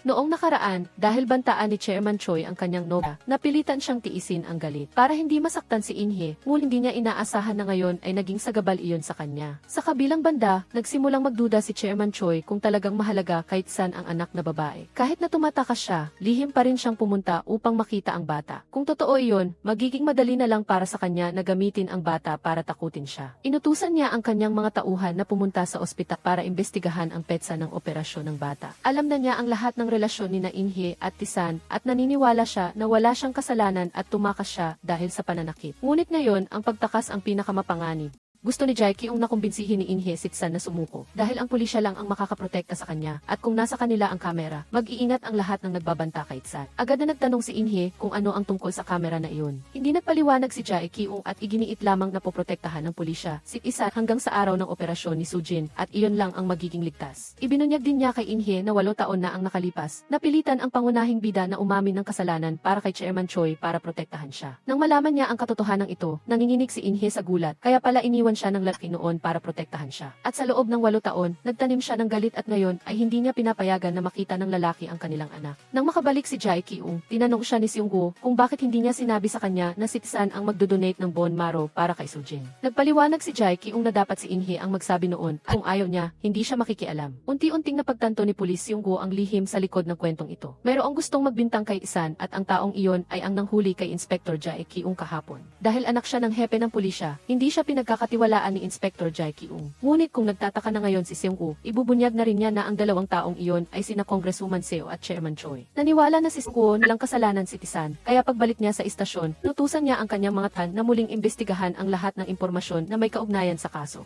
Samantala, nalaman na rin ni Chairman Choi ang petsa ng operasyon ni Sujin. Kaya naman ang isang duwag at masunuring tao na tulad ni Isan ay biglang lumakas dahil may anak na pala siya. Ngunit ang petsa ng operasyon ni Sujin ay parehong araw din ng exhibition ng mga peking produkto niya at ni Congresswoman Seo. Kaya ang pinaka-urgent na bagay ngayon ay ang hanapin ang kamera. Pagkatapos ng pag-imbest ng Choi, agad na natuklasan ni Pulis Seung-gu ang panganib. Naging interesado siya sa lugar kung saan ginagamot si Sujin at agad siyang pumunta at sinabi sa matandang lalaki. Si Sujin ay ang kanyang anak na nangangahulugang huwag na huwag niyang gagalawin ang bata. Umiti ang matanda sa labas ngunit sa loob ay galit na galit. Direkta niyang sinabi na ang kailangan niya ay ang kamera. Naalala ni Seung-woo na sinabi ni Jaek Kyung na ang kamera ay naglalaman ng mga ebidensya ng kanilang iligal na relasyon at na mahuhuli sila sa pamamagitan nito. Pagkatapos bigyan siya ng babala at sabihan na wala siyang modo, bumalik si Pulis Seung-woo at agad na inutusan ang kanyang mga tauhan na magbantay sa ospital kung saan naroon sina Soo-jin at ang kanyang ina upang masiguro ang kanilang kaligtasan. Nang lumabas si Hye, agad siyang hinila ni Soo sa isang tahimik na lugar at sinabing naniniwala siyang walang kasalanan si Tisan kaya kung magpapakita siya. Agad siyang kumbinsihin na sumuko dahil iyon lamang ang paraan upang matiyak ang kaligtasan ng bone marrow para kay Soo-jin. 2 tao na ang nagkumbinsi sa kanya kaya nagsimulang mag-alinlangan si Inhye. Sa isang magkaibang eksena, hindi inaasahan na mayroon ding isang may kapansanang anak si Congresswoman Seo, marahil dahil sa kanyang karma. Matapos ang auction, inihanda niya ang mga flight ticket at balak niyang mag-ipon ng pera at lumipad sa ibang bansa kasama ang kanyang anak. Ngunit bago iyon, kung nais niyang maging matagumpay ang auction, kailangan niyang gamitin ang kanyang kapangyarihan upang kontrolin ang merkado. Nang malaman ni Chairman Choi ang balitang ito, hindi siya natuwa dahil magkasama sila sa isang bangka, ngunit wala siyang sinabi sa kanya. Siguradong iiwan ng babae at tatakas mag-isa, kaya inutusan ni Chairman Choi ang kanyang mga tauhan na lihim na imbestigahan ang araw ng pag-alis ni Congresswoman Seo sa ibang bansa. Balik sa pangunahing bida, muli siyang tumawag kay Inhye upang makipagkita. Akala nila na hindi nakikinig ang telepono ng ospital. Ngunit ang kanilang pag-uusap ay naipasa pa rin kay Inspector Jae Ki-ung. Ang lugar at oras ng kanilang pagkikita ay alam na niya at ng kanyang superior. Hindi niya binalak na ipaalam sa pulisya dahil naghihinala siya na mayroong espiya sa istasyon. Dahil ang lahat ng kanyang plano ay natuklasan ni Kim, sa pagkakataong ito, sasabihin niya lamang sa mga pulis na pinagkakatiwalaan niya. Mabilis na dumating ang 3:00 ng hapon at sumakay si Inhye sa tren ayon sa kanilang napagkasunduan at pumunta sa compartment number 3. Dahil sa dami ng tao sa tren, hindi niya napansin na sinusubaybayan siya ni Pulis Seung-woo at ng isang tao. Sa labas, mayroon ding mga prosecutor na nagdisgis bilang mga pasahero ng tren sa ilalim ng pamumuno ni na Inspector Hyung at Jae Ki-ung. Dumami ang mga pasahero na sumasakay at bumababa ng tren, ngunit nanatili si Inhye sa kanyang pwesto at naghintay kay Itsan. Ngunit nang huminto ang tren sa pangalawang pagkakataon, bumaba siya at agad na sumakay ulit. Dahil dito, nahulog sa bitag ang pulis na sumusubaybay sa kanya at naiwan siya sa labas. Sa pangatlong paghinto, agad na tumakas si Inhye at sumunod din si Pulis Seung-woo. Sumakay siya sa taxi na nabook na ni Isan at agad na umalis sa harap ni Seung-woo at sinubukang habulin siya sa pamamagitan ng pag-agaw ng sasakyan mula sa isang taong dumadaan. Sa loob ng istasyon, ang mga prosecutor na naloko ay nagtinginan na lang. Sa oras na ito, nasa tindahan na si Inhye ng kasintahan ni Seung-woo. Nagsinungaling siya na siya ang may-ari ng kamera at kukunin niya ito ngayon. Gayunpaman, ang babaeng ito ay walang mod. Hiram ang kamera ng isang tao at katapos na mamatay ang kanyang kasintahan, ibinigay niya ang kamera sa kanyang matalik na kaibigan upang itapon. Agad na tinawagan ng babae ang kanyang matalik na kaibigan upang tanungin kung saan itinapon ang kamera. Pagkatapos, ibinigay niya ang address at numero ng telepono ng babaeng iyon kay Inhye. Bago umalis, sumunod si Inhye sa mga sala ng pangunahing karakter at ibinigay ang engagement ring ni Seok sa kanyang kasintahan. Natupad ang huling hiling ng lalaking iyon na sawi sa buhay. Nang makita ang singsing, hindi sinasadyang naalaala ni Inhye ang 8 taon na ang nakalipas nang bigyan niya si Tisan ng singsing at isulat para sa kanyang kaarawan. Ang sulat ay hawak pa rin ngayon ng pangunahing karakter at ang alaala ay nakatago pa rin sa puso ni Inhye. Pagkalabas niya sa cave, biglang tumakbo si Seung Ae at tinanong ang kasintahan ni Seok kung ano ang sinabi niya. Doon, si Inhye ay ayon sa plano ay dapat nasa coffee shop upang makipagkita kay Itsan. Ngunit dahil kailangan niyang kunin ang kamera mula sa kanyang kaibigan, mabilis na humiram si Inhye ng telepono sa driver upang magpadala ng text message sa kanya. Pagkatapos, nang makarating siya sa coffee shop, humiram siya ng telepono sa isang customer at tinawagan si Itsan upang sabihin sa kanya na sumunod. Sumakay ang dalawa sa kotse ni Inhye kung saan ipinaliwanag niya na hindi itinago ng kasintahan ni Seok ang kamera. Ibinenta ng matalik na kaibigan ang kamera online sa isang estudyante at pumunta ngayon sa address ng estudyanteng iyon. Ngunit hiniling ni Isan na ibigay niya sa kanya ang address at huminto sa pagmamaneho dahil ayaw niyang masangkot siya sa bagay na ito. Nagmaneho si Inhye sa isang walang tao na lugar ngunit ayaw niyang ibigay ang address. Dahil ang estudyanteng iyon ay matatapos lang sa klase sa gabi, hindi maaaring gumalagala si Tisan ngayon. Habang nakaupo sa kotse, humingi siya ng paumanhin dahil pinahirapan niya si Inhye sa harap ng kanyang kasintahan kahapon. Kung alam niyang ang pulis na si Seung-woo ay ang kanyang kasintahan, hindi sana siya naging makapal ang mukha na humingi ng tulong sa kanya. Hindi mahalaga iyon kay Inhye, kung hindi siya tumulong, sino pa ang maaari niyang tulungan? Bumaba si Inhye ng kotse at umiyak, sinabi niyang alam niya ang tungkol sa pagkakakulong niya 8 taon na ang nakalipas. Kung hindi niya kailangang tanggapin ang parusa para sa ibang tao, hindi sana niya iniwan ang kanilang mag-ina, hindi ba? Hindi alam ni Isan kung ano ang sasabihin. Ayaw niyang magkamali si Inhye sa pag-iisip na siya ay isang pasanin para sa kanya. Sa kabilang banda, dahil nawala ng baka si Inhye, ang pulis na si Seung-woo ay maaari lamang pumunta sa ospital. Sa pakikipag-usap kay Soo-jin, ikinuwento niya sa batang babae ang tungkol sa pag-ibig sa pagitan nila ng kanyang ina. Kasabay nito, tinanong niya ang bata kung sapat na ba siyang maging ama nito. Malinaw na talagang mahal ng pulis na Seung-woo si Inhye at itinuturing ang kanyang anak na parang sarili niyang anak. Sa sandaling ito, nangyari ang isang hindi kanais-nais na bagay. Narinig ng kasintahan ni Seok ang kanyang matalik na kaibigan na sinasabing ang babaeng pumunta upang kumuha ng kamera ay kasabwat ng taong nanakit kay Seo. Kaya, tinawag niya ang hepe ng pulisya upang ipaalam ang address kung saan kukunin ni Tisan ang kamera. Sa bahagi naman niya, ibinigay niya kay Inhye ang isang hair clip na balak niyang ibigay sa kanyang anak pagkatapos ay bumaba siya ng kotse at sumunod sa address upang hanapin ang estudyanteng iyon. Naunang tinawagan ni Tisan ang batang lalaki at ang bata ay naging kooperatibo, ibinalik ang kamera at binigyan ni Tisan ng pera. Dahil nasa kanyang mga kamay na ang kamera, masaya rin si Inhye. Ngunit hindi nila alam na dinadala na ng hepe ng pulisya ang kanyang mga tauhan upang arestuhin ang pangunahing karakter. Narinig ni Inhye ang tawag sa pagitan ng binatilyo at ng hepe ng pulisya at nag-alala para Tisan. Sa kabilang banda, tiningnan ng pangunahing karakter ang mga folder sa kamera, ngunit walang nahanap. Posible bang nabura ang video? Habang nabigo, bigla siyang inambush ni Kim mula sa likod. Nalaman nito ang tungkol sa lugar. Lumaban si Isan, ngunit natalo, itinumba sa lupa, ingaw ang kamera, at pagkatapos ay hindi nakalimutang saktan ang pangunahing karakter upang patayin ito.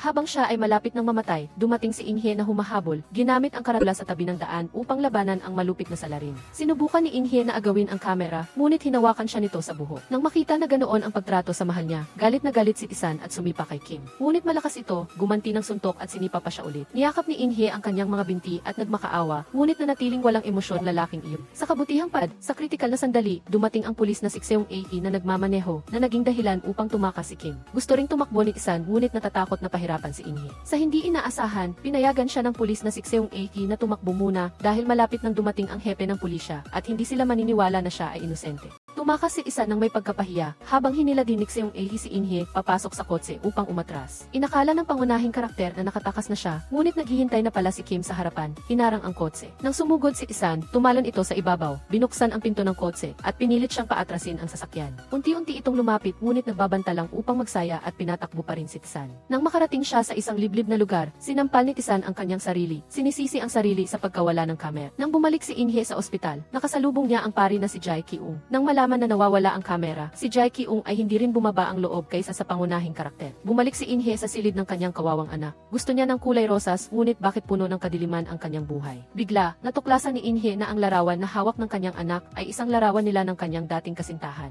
Nagising si Sujin at agad na inagaw ang larawan. Sinabi ng inosenteng bata na itinapon ng kanyang ina ang larawan. Pinunit ito ng kanyang ina, kaya kinuha niya ito at idinikit, at ngayon ay sa kanya na ito. Kaya pala, hinahangad ni Sujin na makilala ang kanyang tunay na ama, ngunit noon, nang may pagkakataon, pinigilan niya ang mag-ama na magkita. Hindi nagalit si Inhye at ibinigay niya sa kanyang anak ang regalong ibinigay ni Tisan. Sa ibang eksena, ang kamera ay nahulog sa kamay ng matandang lalaki. Inutusan niya na kailangang makuha ang buhay ni Tisan at ayusin ang pari na si Jae Ki-ung para magpatuloy ang kanyang subasta. Dahil nawala ang kamera, ang pari na si Jae Ki-ung ay nakatuon na ngayon sa charity auction na tiyak na may problema. Hindi siya masyadong nag-aalala tungkol sa kamera dahil kailangan itong iscan sa kanyang mga mata upang mabuksan at makita ang nilalaman sa loob. Ngunit di niya alam na kumuha si Chairman Troy ng isang profesional na coder upang ilagay ang hardware ng kamera sa ibang aparato. Natagpuan ang pag-uusap sa pagtan niya at ni Ginang Seo. Sa kabilang banda, tinawagan ng pangunahing si Jae Ki-ung at humingi ng isang lihim na pagkikita. Pagkaraan ng ilang sandali, dumating si Jae Ki-ung sa tagpuan at hinarap niya si Tae-san. Tinatanong niya siya kung ano ang relasyon ni na Chuchu at Troy. Bakit matapos saktan siya ay sinisisi siya at ano ang nasa loob ng kamera. Sinabi lamang ni Jae Ki-ung na ang nasa loob ng kamera ay ebidensya upang mapanagot si Troy. Pagkatapos ay nagpasalamat siya Tae-san sa pagliligtas sa kanya noong isang araw. Bilang ganti, binigyan ni Jae Ki-ung si Tae-san ng isang peluka at salamin upang magbihis bilang kanyang kasintahan. Pagkatapos, dinala niya ang pangunahing karakter sa kanyang bahay na nag-aalok sa kanya ng isang disenteng pagkain. Nagulat si Tae-san nang makita ang 8 taong pagsisiyasat na board ni Jae Ki-ung. Nabuhay ba siya sa puot sa loob ng 8 taon? Sa kabilang banda, dinala ni Chairman Troy ang kamera at ang chip kay Ginang Seo. Hindi man lang tiningnan ng babae ang nilalaman sa loob at agad na sinira ang chip. Bumalik tayo sa pangunahing karakter na hindi nakakain ng maayos sa loob ng ilang araw, kaya kumain siya ng marami. Pagkatapos, ipinakita niya kay Jae Ki-ung larawan ng taong sumusunod sa kanya sa loob ng ilang araw at siya rin ang taong sumugod kay Jae Ki-ung noong araw na iyon. Isinalaysay ni Tae-san na noong araw na iyon ay ang araw na lumabas ang resulta ng pagsusuri sa ospital kaya nagmamadali siya. Nang dumating si Chuchu upang ibigay ang kamera, isinilid niya lang ito sa kanyang bulsa. Pagkatapos niyang bumalik mula sa ospital, nilinlang siya upang pumunta sa bodega at pagkatapos ay nasaktan si Chuchu. Ngayon, upang mahuli si Troy, kailangan muna siyang mahuli nito. Sa sandaling ito, naghiwa-hiwalay na ang kanyang mga alipores sa kanilang mga lugar. Hinahanap nila ang pangunahing karakter sa hanay ng mga walang tirahan at sinusubaybayan din nila ang tiktik na si Jae Kyung. Pumunta siya upang makipagkita sa pulis na si Seung Ae at sinabi sa kanya na tiyak na mayroon silang isang tiktik sa istasyon ng pulisya, kaya siya at si Tae-san ay gumawa ng isang plano. Iyon ay, ang tiktik na si Jae Kyung ay pupunta upang imbitahan ang iba pang mga miyembro ng koponan na uminom, pagkatapos ay unwari masakit ang at tatago sa bando. Pagkaalis niya, ang kanyang telepono 2 o 3 beses, pagkatapos ay may duting na text message. Nagtatang lumabas Jae Kyung at sumagot sa telepono. Ang taong nasa kabilang linya ay sumigaw ng pangalan ni Tae-san upang kuha ang atensyon. Kung isa tatlong ay istiktik, tiyak na maging interesado sila. Pagkatapos, patuloy na tumakbo Jae Kyung sa banyo, naghihintay sa taong mausisa na sumunod. Sinadya niyang kausapin sa telepono ng malakas ang tungkol sa pagpaplano ni Tae-san na sumuko. Pagkatapos ay bumalik sa mesa at nagkunwari na may emergency sa bahay at umalis ng maaga. Ang kanyang kasamahan na nakaupo sa kabilang mesa ay alam na kung sino ang taong sumusunod sa kanya. Tulad ng inaasahan, ang balita na susuko ang pangunahing karakter ay nakarating kay Chairman Choi. Agad siyang nagpadala kay Kim upang patayin ang tao. Hindi papayagan si Tae-san na mahulog sa kamay ng pulisya. Ang kanyang mga alipores ay sinusubaybayan din ang tiktik na si Jae Kyung at ang kanyang opisina ng piskal. Si Kim ay naunang dumating sa tagpuan upang mag-ambush, ngunit hindi niya alam na unti-unti siyang pumapasok sa patibong ni Tae-san at Jae Kyung. Dahil nag-ambush na ang pulis at piskal sa buong gusali. Sinunod ni Tae-san ang plano, dumating sa eksaktong 5:00 at hinintay lamang ni Kim ang sandali upang paputukan na pabagsak kay Tae-san. Agad na sumigaw tiktik na si Jae, kanyang pangalan, na nagsisilbing senyales para sa koponan na kumilot at agad na sumugod ang lahat upang arestuhin si Kim. Akala niya matalino siya, ginamit ang drone upang bumaba sa eskwelahan at tapos na ang lahat. Ngunit sa paglabas niya sa pangahing pinto, nag-ambush na ang mga pulis at bigyan siya ng ilang shot ng pampatulog at nawalan siya ng malay sa mismong lugar. Sa sandaling ito, umaasa pa rin si Sujin na nagtatanggal ng mga araw sa kanyang kalendaryo. Nagmulat na si Tae-san na nakasuot ng bulletproof vest habang si Kim ay ligtas na nasa kamay ng tiktik na si Jae Kyung.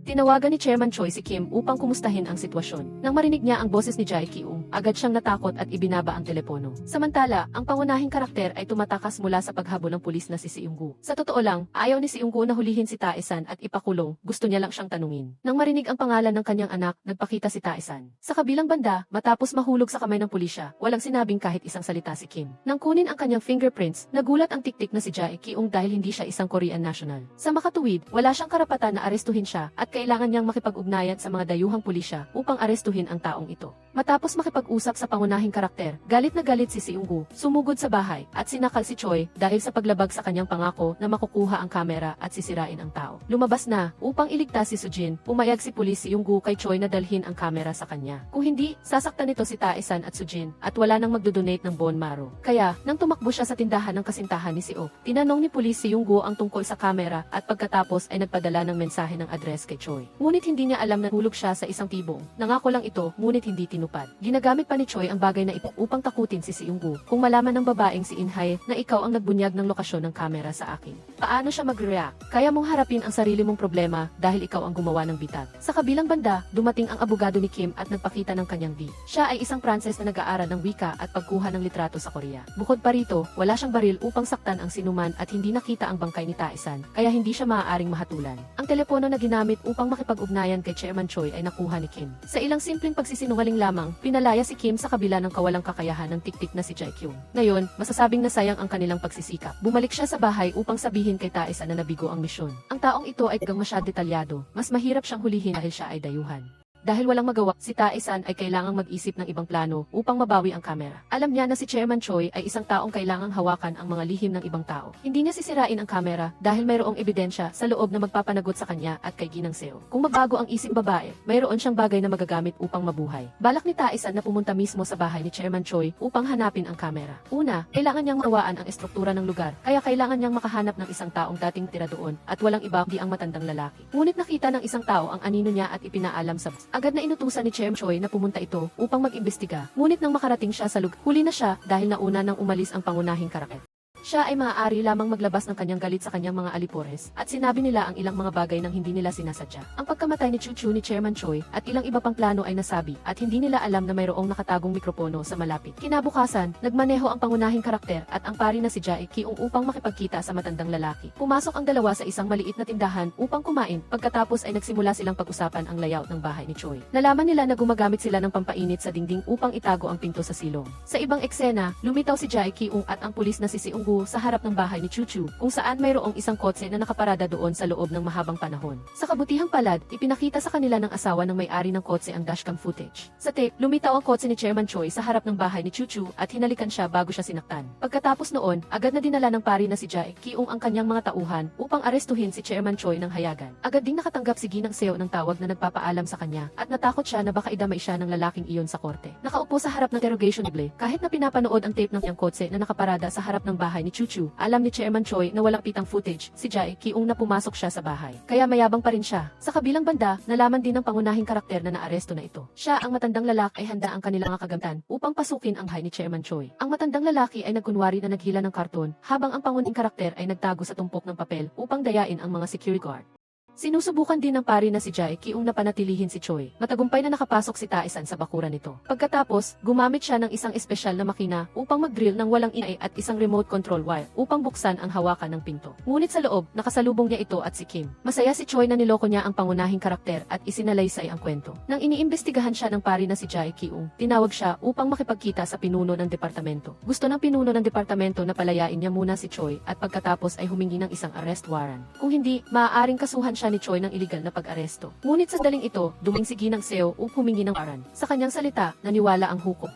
Noong araw na iyon, talagang kumain si Chairman Choi kasama ang babae. Nang bumalik si Jae Kyung sa silid, wala na si Choi. Ang aplikasyon para sa isang arrest warrant ay tinanggihan ng hukom, kaya siya ay pinalaya. Gusto agad makipag-ugnayan ng pari na si Jae Kyung sa pangunahing karakter upang ipahinto ang kanyang ginagawa, ngunit tumawag siya at hindi sumasagot ang lalaki. Ang kanyang kotse ay hinarangan din ng isa pang kotse, kaya napilitan siyang sumakay sa taxi. Ngunit hindi niya alam na ang taxi ay binayaran din at biglang tumigil sa gitna ng kalsada. Kaya si Tsan ay nahulog sa kamay ni Chairman Choi. Nais tumakas ng pangunahing karakter, ngunit madali siyang napigil ni Kim. Nagpumilit siya sa tandang Soy na huwag saktan. Pagkatapos ng 3 araw, pag naidun ko na ang bon mao sa aking anak, maaari mo akong saktan sa anumang daan na gusto mo. Niyakap pa niya kanyang mga bi at nagmaawa. Ngunit wala pa rin si Choi. Itusan si nabalutin ang kanyang mukha sa tela na naging dahilan upang mawalan na ng malay. Sa kabilang banda, ang matandang lalaking kasama ng pangunahing karakter ay pa rin nakakatanggap ng tawag mula sa kanya, kaya bumaba siya ng sasakyan upang suriin. Doon lamang niya nalaman na si Kit ay binugbog siya at nawalan siyang malay at ikinulong siya sa trunk. Habang naglalakad siya dala ang kanyang karton, sinadya niyang ihulog sa loob ang isang kutsilyo upang makatakas siya. Ngunit bago pa man magkamalay ang pangunahing karakter, dumating na si Kim. Binuksan niya ang trunk, hinila sa elevator, at plano pumunta sa rooftop upang maglikha ng isang eksena ng krimen na magmumukhang suicide. Ang matandang laki na nagmamaneho sa likod ay alam ang intensyon na ito, kaya tumawag siya sa pulis at sinbing may gustong mag-suicide. Sa rooftop, tinangganik ang tali at sinubukang i-block ang pangunahing karakter, ngunit sinubukan niya ang lahat ng kanyang lakas upang panan siya. Nakuha niya ang panulat ni Kim, madali pa rin siyang na-neutralize, binasag ang kanyang kay at hulog ang data. Ang kaguluhang mabuhay ng pangunahing karakter ay nag-alab at mahigpit hinawakan si Kim. Gumanti din ito at naglaban ang dalawa. Gayunman, ang lakas isang ama ay naging mas malakas at nalan ng malay si Kim. Ngunit sino ang aakalang laro siya isang trick? Naghintay para sa pangunahing karakter na mawala ng ingat, pagkatapos ay binuksan ang kanyang mga mata at hila siya sa gilid ng rooftop. Mahigpit na hinawakan ni Isan ang kanyang kamay at nagmakaawa, ngunit walang silbi.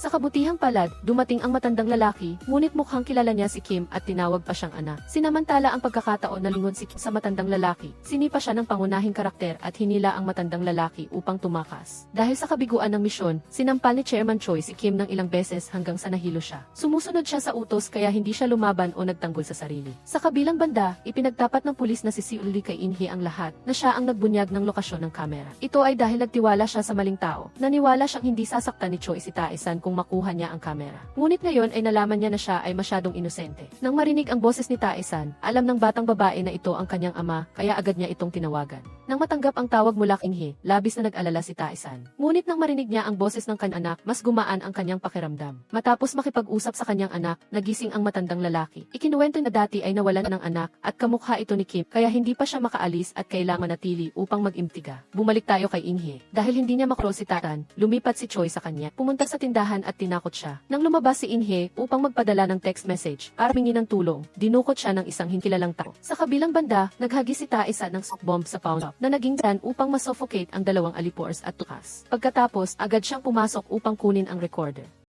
Ang Ang pag-aresto kay Inhe ay ipinagbigay alam sa pulis na si Yunggu. Ang iba pang mga pulis na responsable sa kanyang pagbabantay ay nagmadaling tumakbo upang hanapin siya. Agad na ipinaalam ng tik na siya ay Kyung ang balitang ito sa pangunahing karakter. Bago pa man iyak si Tae-san, tumawag si Inhe sa kanya at nang makita niya na nakatali siya, opisyal na siyang sumab. Sa kabilang linya, isang boses ng lalaki ang nagbabanta sa pangunahing karakter na kailangan niyang pumunta sa tagpuan ng mag-isa, kung hindi, sasaktan si Inhe. Sa kabilang linya, si Kim ang maihawak ng telepono. Inalis niya ang tape sa bibig ni Inhe upang makipag-usap siya. Agad na sinabi ni Inhe kay Taes na huwag siyang pumunta doon. Kung may mangyari sa iyo, mahirapan ding mabuhay ang ating Nang mamatay ang telepono, tuluyan ng nabaliw si Tae-san. Sa pagitan ng taong pinakamamahal niya at ng kanyang kaawa-awang anak, sino ang pipiliin niya? Matapos kumalma, alam ni Tae-san na may solusyon ang sitwasyong ito. Tinawagan niya ang tik-tik na si Gigi at sinabi sa kanya na si Inhe ay dinukot. Ngayon, ipapadala niya sa kanya ang video call upang makita kung sino ang nasa mata ni Inhe. Agad na kumilos ang tik-tik na si Gigi at nalaman na si Kim ang taong iyon. Naalaala ni Tae-san na dati, may dalawang manggagawa ang nakakuha ng litrato ng plaka ng sasakyan ni Kim. Agad niyang tinawagan ang pulis na si Seung A upang mag-imbestiga. Sa pamamagitan ng magnification at enhanced technology, lumabas ang plaka ng sasakyan.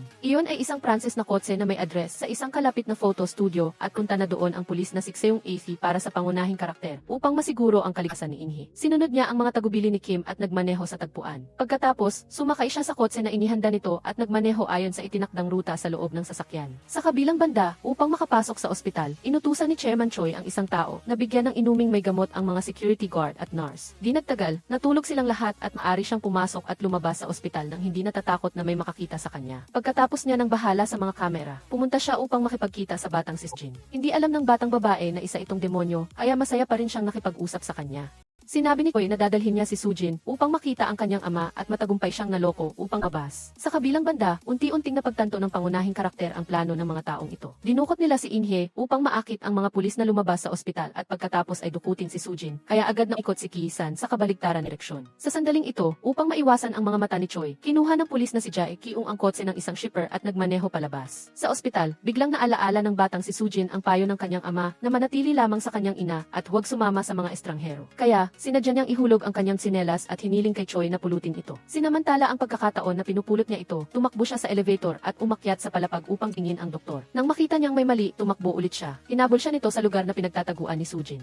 Ngunit tila nag-aalala rin siya na baka magkaroon ng impeksyon ang batang babae kung mananatili siyang masyadong matagal sa kotse. Napakatalino ni Sujin, patuloy na nagpapalit ng lugar na pinagtataguan upang hindi siya mahuli. Ngunit nang magtago siya sa locker, bahagyang nakabukas ang pinto na nagpababa kay Choi. Sa sandaling ito, mabilis ding nagmaneho si Tae-san papunta sa ospital upang iligtas ang kanyang anak. Nang makita niya na ang mga nurse at doktor ay nawalan ng malay at ang sapatos ng kanyang anak ay nasa sahig, alam niyang may masamang nangyari. Sa itaas, nang malapit nang mahuli ni Choi si Sujin, tumakbo si Tae-san at sumigaw ng pangalan ng kanyang anak na naging dahilan upang pansamantalang magtago ito. Nang makita ang kanyang ama, agad na tumakbo si Sujin sa kanya. Nag-alala si Tae-san na baka maging sanhi siya ng impeksyon sa kanyang anak. Kaya, mabilis niyang hiniling sa kanyang anak na pumasok sa sterile room at masunuring sumunod ang batang babae. Nakita ni Tae-san ang tumatakbong likod ni Choi. Dumating din ang pari na si Jae Kyung. Ibinigay niya ang kanyang anak sa babae at galit na hinabol ang kontrabida. Dahil wala si Kim na magbabantay, si Choi ay isa lamang matandang lalaki. Kaya, nang habulin siya ng pangunahing karakter, tumakbo siya ng mabilis. Tumakbo siya hanggang sa rooftop at wala nang matatakbuhan, kaya si Chairman Choi ay napilitang lumaban kay Tae-san. Dahil mahina siya, sinuntok siya ng pangunahing karakter ng ilang beses at itinulak sa gilid ng balkonahe, ngunit hindi siya pinatay.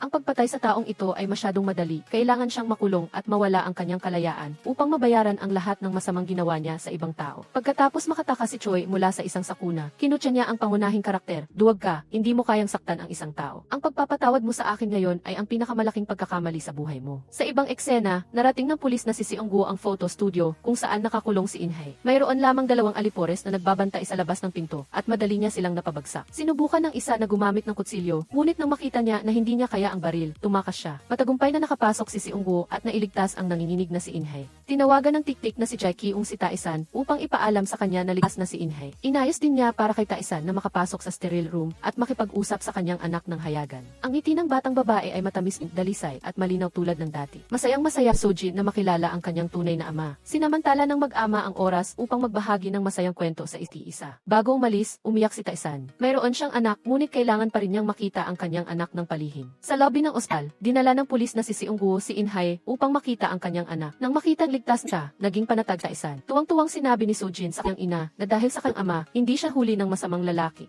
Matapos makita ang kanyang anak na si Inhay, nakadam siya ng ginawa at luya ng nakarap kay Taisan. Humingi siya ng tawad sa pagwan sa kanila ng kanyang sa loob ng 8 taon. Pagkatapos, muli siyang nakipagkita kay Taisan pagkatap ng 3 araw upang mag-donate ng bone marrow para sa kanyang anak na babae at doon, pinayagan niya ang dalawa na magkita. Nangako si Taisan na darating siya sa tamang oras. Pagkatapos, ipinarinig ng pangunahing karakter kay Prosecutor Jae Kyung ang recording na inilagay niya sa pawn shop. Narinig niya ang pag-uusap ng kanyang mga dating kasamahan, ngunit hindi pa rin sapat ang recording para mahuli si Chairman Choi. Muling pumasok si Tais sa bahay ni Eng Rexeo tuwing 12:05. Papatayin niya ang lahat ng ilaw kaya pumasok siya sa door. Sa likod, mayroong isang malaking hardin kung saan nag-entra sa ang marangyang buhay. Hindi siya nakatira sa isang mahirap na inuupahang bahay tulad ng sinasabi ng lahat. Sa bahay ni Chairman Choi, tulad ng sinabi ng matanda, mayroon siyang secret tunnel. Bumaba siya sa tunnel, binuksan ang safe, at kumuha ng kaunting pera. Balak niyang mag-utos ng isa pang pagkidnap. Sa kabilang dako, ibinigay ng pangunahing karakter ang criminal record na nakuha ng pulisya tungkol kay Kim upang makita ng matanda. Ipinanganak noong 1985. Dati siyang miyembro ng French Foreign Legion, kaya mayroon ng French nationality. Ikinuwento ng matanda na noong kabataan niya, nabuhay siya sa pamamagitan ng kanyang physical strength, ngunit ayaw niyang maging noon ang kanyang anak. Kaya binigyan niya ito ng isang fountain pen na may nakaukit na pangalan na Busan. Isang araw, biglang nawala ang kanyang anak, ngunit ang kakaiba ay walang humingi ng ransom kahit pagkatapos ng isang taon. Sa ganoong paraan, nawala sa kanya ang kanyang anak at hanggang doon, hawak pa rin ng matanda ang fountain pen. Nagbago ang eksena, tinawagan ni Taisan ang kumpanya ni Choi. Pinakinggan niya ang recording kung saan sinabi ng mga tauhan ni Choi na siya ang nanaki kay Chuchu. Kung maging masama ang sitwasyon, plano niyang ikripisyo ang isa sa 3 lalaki. Ngunit ngayon na nasa kamay ni Tsan ang recording, hindi na niya magagamit ang daan na iyon. Pagkatapos, tinawagan ng pangunahing karakter ang tauhan ni Chairman Choi na si Brother Hon. Sinabi niya na nang mahuli siya sa bahay ni Chairman Choi, sinabi nitong aayusin siya at ibibintang sa kanya ang krimen para makulong si Taisan na nagpasimula ng takot kay Big Brother Hon. Pagkatapos, tinawag siya ni Chairman Choi, ngunit hindi ito galit at binigyan pa siya ng malaking halaga ng pera upang asikasuhin si Taisan. Alam ng pangunahing karakter ang taktikang ito, kaya nang dumating si Big Brother Hon, inulit niya ang bawat salita ni Chairman Choi ng walang palya. Pagkatapos, ipinaalam niya kay Big Brother Hon na ipinarinig na niya ang recording na ito kay Chairman Choi. Kaya naman hindi ito galit, gusto lang nitong gamitin si Big Brother Hon sa huling pagkakataon bago siya itapon. Nang marinig iyon, natulala si Hon sa lugar, naisip na ang tanga-tanga niya pala. Sa kabilang eksena, unti-unting napansin police team ang mga kakaibang detalye sa kaso ni Taisan. Magkaiba ang paraan ng pagpatay ng mga salarin kay Chuchu at sa driver. Ang isa ay amateur at ang isa ay professional. Ang kutsilyo na ginamit sa krimen ay tagpuan na gawa isang handcraft workshop. Ang espesyal na bagay ay ang workshop ay gumagawa ng natatanging hawakan para sa bawat kutsilyo para sa bawat individual na customer. Sa kabilang banda, muling nagkita ang dalawang matatandang tusong. Ngunit hindi para mag-usap kundi para kontrolin ang isa't-isa. Sinabi ni Chairman Choi na alam na niya ang araw na aalis si Eng Rexeo sa bansa. Tiyak, kapag umalis siya at may mangyaring masama, siya ang mag-isang haharapin ang lahat.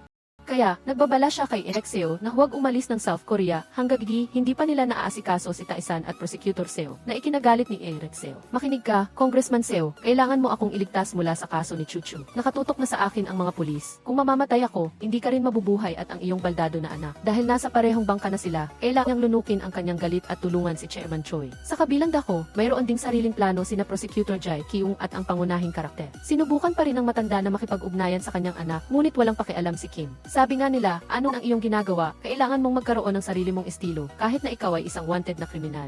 Ngunit kailangan lang ni Taisan na maglakad ng diretsyo na nakasuot ng vest at walang makakakilala sa kanya. Naglakad lang siya ng diretsyo hanggang sa opisina ng kongresista, na ikinagulat at ikinamangha nito. Ipinakita niya sa kanya ang mga litrato ng marangyang buhay niya sa kanyang 5-star na inuupahang bahay, kaya hindi naglakas loob si Rexeo na tawagan ang pulisya. Ngunit para tulungan niya si Taisan at tiyakin ang kanyang kaligtasan, kinailangan niyang ipakita ang sertipiko ng pagpaparehistro ng bahay ni Rexeo. Pag-aari ito ng isang kumpanyang tinatawag na Venus, at ang photo studio kung saan nagtatrabaho si Inhay ay pinamamahalaan din ng kumpanyang iyon. At ang Venus ay ang parent company ng kumpanya na pinamamahalaan ni Chairman Choi. Kung kumalat ang bagay na ito online, isasama rin siya ni Chairman Choi, kaya walang magawa si Rexeo, kundi tulungan siya. Dahil dito, nag-alinlangan si Rexeo. Sinimula ni Taisan na ipaliwanag ang kanyang plano. Sa lalong madaling panahon, siya at si Prosecutor Jae Kyung ay hulihin si Chairman Choi. Ngayon, kung mananatili lang siya at hindi makikialam, sisirain niya ang lahat ng dokumento na ito. Kung hindi, mapipilitan siyang ilabas ang mga ito online at diretsong kalabanin si Rexeo para sa kapakanan ng kanyang anak na babae. Sa panahong iyon, kahit na hindi pa siya mahuhuli, makakaapekto ito sa kanyang kandidatura para sa posisyon ng alkalde sa nalalapit auction. Sa buong pag-uusap, patuloy na ginamit ni Taisan ang puso ng isang ama na gusto lang iligtas ang kanyang anak na babae para mangumbinsi. Dahil dito, napapayag si Rexeo na mayroon ding may sakit na anak at pumayag siyang tulungan si Taisan. Nahuli ang eksena ni Prosecutor Jae Kyung sa kabila ng mataas na gusali, kaya naging matagumpay ang plano. Lumabas si Tae-san upang makipagkita kay Prosecutor Jae Kyung. Alam niya na si Ae Seo, ang matandang tusong, hindi madaling makikipagtulungan sa kanyang kaaway. Sa katunayan, dinala niya ang ebidensya na ibinigay sa kanya ni Tae-san kay Chairman Choi. Hindi madaling magpalamang si Chairman Choi, kaya ipinaalam niya kay Ae Seo na plano niyang ibintang ang krimen sa kanyang tauhan na si Big Brother Hon. Ito ang eksaktong nais ni Tae-san dahil alam niya na si Big Brother Hon ay isang tapat na tao at hindi basta-basta magtataksil kay Chairman Choi. Ngunit kung tatraydorin siya ni Chairman Choi, magkakaroon siya ng galit at ilalabas ang lahat. Pagka-uwi ni Chairman Choi, nagduda siya na sina Tae-san at Prosecutor Jae Kyung ang nagplano ng lahat. Ngunit sinabi ng kalihim na hindi umalis si Prosecutor Jae Kyung sa apartment dahil hindi la alam palihim siyang lumabas na nakasuot ng damit ng shipper. Sa kabilang banda, hindi rin mapakali ang pulis na si Seung-gu. Sinuri niya ang mga GCS camera sa ospital. Pagkatapos, pumunta siya sa nightclub at hinanap ang babaeng nagbigay ng mailaso na inumin at hindi nagtagal ay nahuli niya ito. Habang nakaupo sa harap ng interrogation table, sinabi ng babae nang nanginginig na inutusan siya ni Big Brother Hon na magbigay ng mga inumin, ngunit hindi niya alam na mailan ang mga iyon. Matapos makuha ang kanyang pahayag, tumakbo din ang kanyang kasamahan upang ipaalam sa kanya na ang kutsilyo na nakuha nila mula kay Hon ay kapareho ng kutsilyo na ginamit sa krimen. Si Hon ay kasalukuyang kinukumbinsi ni Chairman Choi na ibintang ang krimen sa kanyang tauhan. Dahil nahanap ng pulisya ang kutsilyo na may personalized na hawakan, hindi na makakaila si Hon. Sa halip, dapat niyang ipangatuwiran na ang kutsilyo ay regalo niya sa kanyang tauhan at ibintang ang lahat ng krimen sa kanya. Mabilis na nakumbinsi si Hon ni Chairman Choi. Agad siyang tumawag upang makipagkita sa kanyang tauhan. Ngunit nang magmaneho siya, natuklasan niyang nakaupo sa loob si Tae-san. Ipinapaalam niya kay Hon na ginamit ni Chairman Choi ang parehong mga salita upang kumbinsihin siya at ang kanyang tauhan. Ang layunin ni Chairman Choi ay hayaan silang mag-away sa isa't isa. Binanggit din ni Tae-san na ibinunyag ng babae sa ang pangalan ni Hon na tuyang nagpabagsak kay Big Brother Hon. Naghihintay lang ang pangunahing karakter sa sandaling iyon at inakit siya na sumama sa kanyang panig. Kung siya ay handang magbago, siya ang magiging testigo na hindi niya sinaktan si Chuchu at hulihin si Detective Jae Kyung. Upang higit na magtiwala si Brother Hon, pinayagan niya itong magmaneho punta sa pinag-usapan nilang lugar. Ipinakita niya sa kanya ng personal na ang kanyang tauhan ay nakinig kay Chairman Choi at tinawagan ang pulisya upang arestuhin siya. Natakot siya ng totoo at upang iligtas ang kanyang sarili, kinuha niya ang jacket na may mansa ng spagay ni Chairman Choi noong araw na sinaktan niya si Chuchu. Ipinadala niya ito sa istasyon ng pulisya at tinawagan si Detective Seung-gu para ipaalam ito. Ipinadala lamang niya ebidensya at hindi nagpakilala bilang testigo dahil natatakot siyang gantihan ni Chairman Choi. Nang malaman ito ng pangunahing karakter, labis siyang natuwa dahil malapit na ang araw ng kanyang paglaya.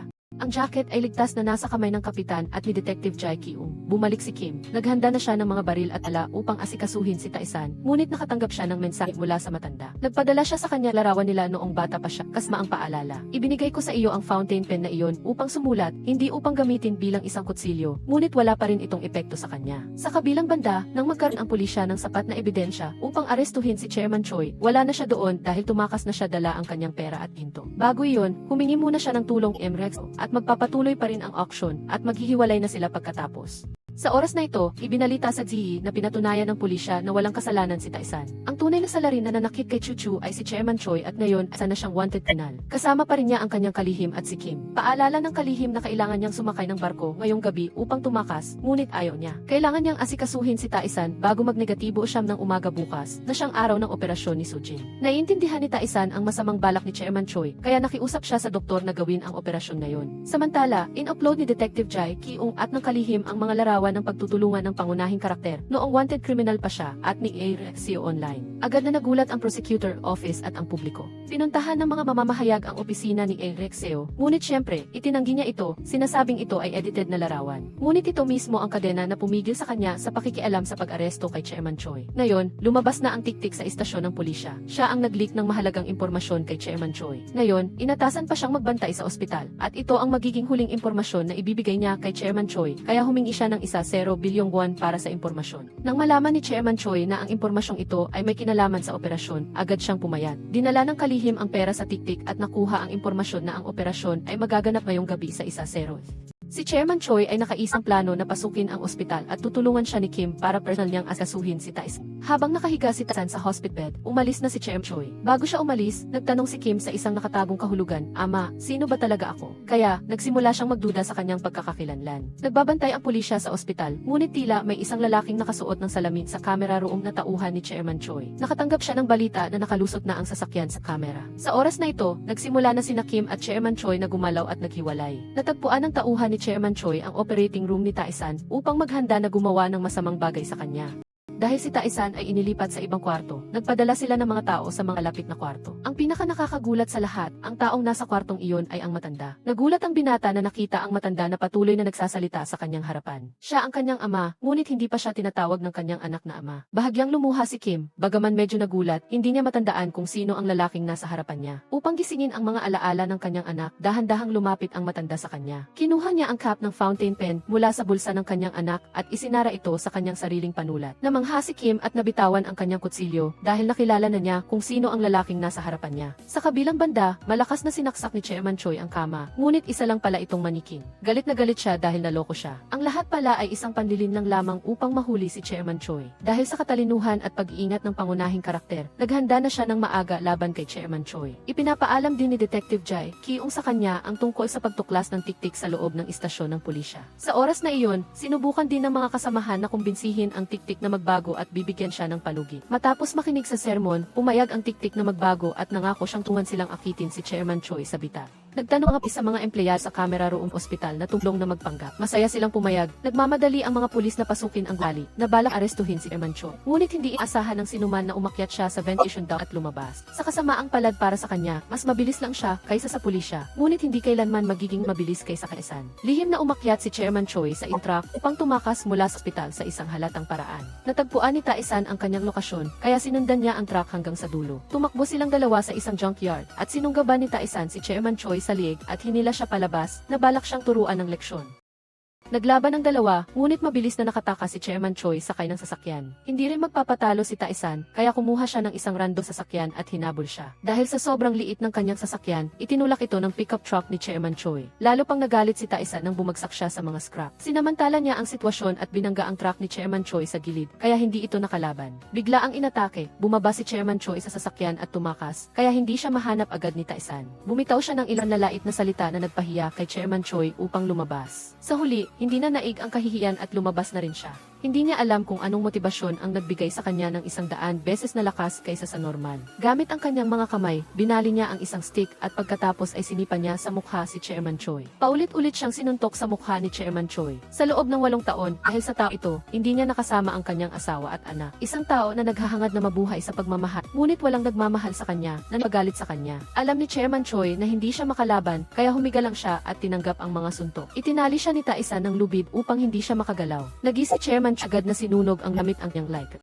Tumakbo si Taisan sa labas upang ipaalam sa lahat ang lugar kung saan niya itinali ang peking sakripisyong iyon. Pagkatapos niyang magsalita, isang malakas na pagsabog ang umalingaw na nagpagug sa lahat. Hindi na masyadong nag-alala si Taisan. Sa panganib ang kanyang anak at kailangan niya ito ligtas agad. Agad siyang dinala ni Jae Kiung pabalik sa ospital. Nang magkita sila, nag-uumapaw ang kanilang damdamin na pagtanto nila kung gaano sila kahalaga sa isa't isa. Bukod pa rito, mas mahalaga siya ngayon para kay Inhae dahil sa kanya, mabubuhay ang kanilang anak na babae. Si Seung-woo, na matagal nang mailihim na pag-ibig kay Inhae, ay malungkot na nanonood mula sa layo. Matagal na niya itong minamahal, ngunit hindi pa niya kailanman nahawakan ang babaeng iyon. Samantala, walang kamalay-malay si Seo sa mangyayari at kampante siyang naupo at nakikipag-usap mga eksperto tungkol sa auction bukas. Nang mabalitaan niya ang tungkol sa aksidente ni Chairman Choi, namutla siya. Pagkatapos makumpleto ni Taisan ang mga pamamaraan, pumasok siya sa operating room upang na mag-donate ng bone marrow upang iligtas ang kanyang anak na babae. Hindi nagtagal at lumabas siya na may malabong mga mata at walang lakas. Pagkagising niya, nakita niya si Jae Kiung na nakaupo sa tabi ng kanyang kama. Narito siya upang magbigay sa kanya ng magandang balita tungkol sa kanyang kaso. Mayroon nang nag-ako ng lahat ng krimen ni Chairman Choi, kaya hindi na siya kailangang mag-alala. 8 taon na ang nakalipas, ang taong nakit sa kanyang ama ay ang nakakainis na si Chairman Choi. Ang mga hinasa nakalipas na mga araw ay hindi na niya kailangang alalahanin, wala siyang kasalanan. Simula ngayon, maaari na siyang bisitahin ang kanyang anak ng may dignidad. Si Soo-jin ay inihahanda na para sa bone marrow transplant operation. Sa kabilang dako, si Seo ay nasa isang auction ng peking kalakal. Hindi niya mapigilan ang kanyang labis na kaligayahan nang makita niya na ang kanyang mga ari-arian ay naibenta sa napakataas na presyo. Ang kalihim ni Chairman Choi at si Seo ay tumatawa na parang nanalo sa loto. Iniisip na nakakuha sila ng malaking deal. Totoong ang buhay ay malayo sa kung ano ang iniisip nila. Ang pera ay kakakuha pa lang at hindi pa nga uminit sa pitaka ay kailangan na nilang ilabas. Binigyan sila ng set ng alahas na may hugis negatibo 8 na bracelet. Hindi matanggap ni Seo, hindi niya inakala na darating ang araw na ito. Sa sobrang kahihiyan, naghanda siya ng isang tablet upang magpakamatay. Pinigilan siya ni Prosecutor Jae Kyung sa pamamagitan ng pagpapakita sa kanya ng video ng kanyang anak. Ang bata ay may malubhang karamdaman, ngunit labis siyang humahanga sa kanyang ina na kongresista. Sa mga mata ng bata, ang kanyang ay ang pinakamalakas at pinakamabait na tao sa mundo. Alam na ni Jae Kyung kung ano ang balak niyang gawin, kaya lumapit siya at kinuha ang tableta. Nang makita ni Seo ang video ng kanyang anak, labis siya nagsisi. Nagsisisi siya sa kanyang mga padalos-dalos na desisyon, gumawa siya ng maraming masasamang bagay at hindi siya karapat-dapat sa kanyang anak. Ngunit patas ang batas, walang sinuman ang makakatakas sa hustisya kung siya ay may kasalanan. Ang paghihirap ni Tae-san sa loob ng 8 taon ay sa wakas ay nalinis na. Matapos ang ulan, liliwanag ang kalangitan, nakamit na ni Tae-san ang hustisya para sa kanyang sarili. Inilabas na rin si Sujin sa operating room, gumagaling na siya. Magkikita ang pamilya at simula ngayon, magsisimula sila ng bagong paglalakbay. Bago pumasok ang bata sa kanyang silid, nangako Tae-san na ibabalik niya ang milk cow sa kanyang anak kapag gumaling na ito. At nagawa niya na ito, nagyakapan ang mag-ama, nag-uumapaw susyon. Ito ay isa sa mga bihirang pagkakataon na nahawakan ni Tae-san ang kanyang anak, kaya labis siyang masaya. Sa kabilang banda, si Prosecutor Jae Kyung ay sa wakas ay nabawasan na ang pasanin na matagal nang dinala. Ang bulletin board na nagpapahirap sa kanya ay tinanggal na. Si Chairman Choi ay maswerteng kaligtas, ngunit ang kanyang mukha ay deformed. Maaaring mas madali ang parusa ni Seo dahil ikukulong lamang siya sa isang madilim na basement na walang kahit na kaunting liwanag. Hindi rin nakatakas si Tae Kim sa batas, nahuli na rin siya. Ang rebeldeng bahagi ng kanyang pagkatao ay naglaho na, gusto niyang umuwi at simulan muli ang kanyang buhay. Pagkatapos ng ilang oras ng pagpapagaling, gumaling na si Sujin at ngayon ay uwi na siya. Si Seung-woo ay binitiwan na ang kanyang matinding pag-ibig at nagpaalam sa mag-ina. Siya mismo ang nag-abot sa mag-ina sa ama ng bata. Marahil, ang pag-ibig sa isang tao ay minsan nangangahulugan na hayaan mo silang maging masaya sa iba. Nakatayo si Tae-san sa labas, naghihintay na ihatid ang mag-ina pa uwi. Malapit na silang magkasama-sama bilang isang pamilya. Siguro, gaano na lang kamahal ni Seung-woo si In-hae para magawa ang mga bagay na iyon para sa kanya. Kung hindi siya magiging masaya sa kanya, handa siyang hayaan silang maging masaya kahit sa piling ng iba. Sa labas ay gumingiti siya, ngunit sa loob ay malakas na alon na nagwawala. Sa wakas, pagkatapos ng maraming pagsubok, dumating na ang kapayapaan sa kanilang tatlo. Sa oras na ito, ang pamilya ay labis na masaya at puno ng tawanan. Nang gabing iyon, sa unang pagkakataon, ang tatlong miyembro ng pamilya ay natulog na magkakasama sa isang kama. Masaya si Baby Sujin dahil sa wakas ay makakatulog na siya sa tabi ng kanyang ama at ina. Si Sujin ay labis na masaya na nakatulog siya nang hindi niya namamalayan. Nang makatulog na ang kanilang anak, lumabas ang mga magulang upang mag-usap. Sa nakalipas na halos isang dekada, nagkaroon ng malaking agwat sa pagitan nilang dalawa. Naiintindihan din ni Tae-san na ang kanilang nakaraan ay nakaraan na. Nais niyang magkaroon ang mag-ina ng mas magandang buhay at hindi manatili sa kanyang tabi. Ayaw din niyang magdusa ang mag-ina dahil sa kanya, karapat-dapat sila sa mas magandang buhay. Si Baby Sujin ay hindi pa talaga tulog, narinig niya ang lahat ng pag-uusap kanyang mga magulang. Ngunit pinili niyang manahimik upang makapag-usap ang kanyang mga magulang. Umamin din si In-hae na nagkaroon sila ng seryosong pag-uusap ng pulis. Bagaman mabait siya, ikinalulungkot niya na maaari lamang silang maging matalik na magkaibigan. Naiintindihan ni Police Officer Seung-woo ang kanyang nararamdaman, kaya hindi siya nagpilit at hinayaan siyang pumili para sa kanyang sarili. Naiintindihan ni In-hae na hindi pa ito matanggap ni Tae-san, kaya pumayag siyang bigyan siya ng oras upang makarecover. Sa tingin niya ay wala siyang halaga, ngunit sa totoo lang ay marami siyang halaga, hindi lang niya ito napagtanto. Mahal pa rin ni In-hae si Tae-san, kaya nangako siyang maghihintay sa kanya hanggang magbago ang kanyang isip. Dito nagtatapos ang pelikula at naniniwala ako na lahat tayo ay umaasa sa isang mas magandang pagtatapos para sa kanila. Sa pamamagitan ng pelikulang ito, nararamdaman din natin ang napakalaking pagmamahal ng isang ama. Ang anak ang nagbigay sa ama ng karagdagang lakas upang mabuhay at hindi ang apoy ng paghihiganti ang nagligtas sa kanya. Ang pelikula ay napakakahulugan at inaasahan kong ang mga nanonood to ay maghahapunan kasama ang kanilang pamilya bago maging huli ang lahat. Okay, dito nagtatapos ang pelikula. Mangyaring mag-subscribe sa aming channel upang suportahan kami. Salamat sa panonood sa aming channel. Magkita-kita ulit tayo sa susunod na pelikula.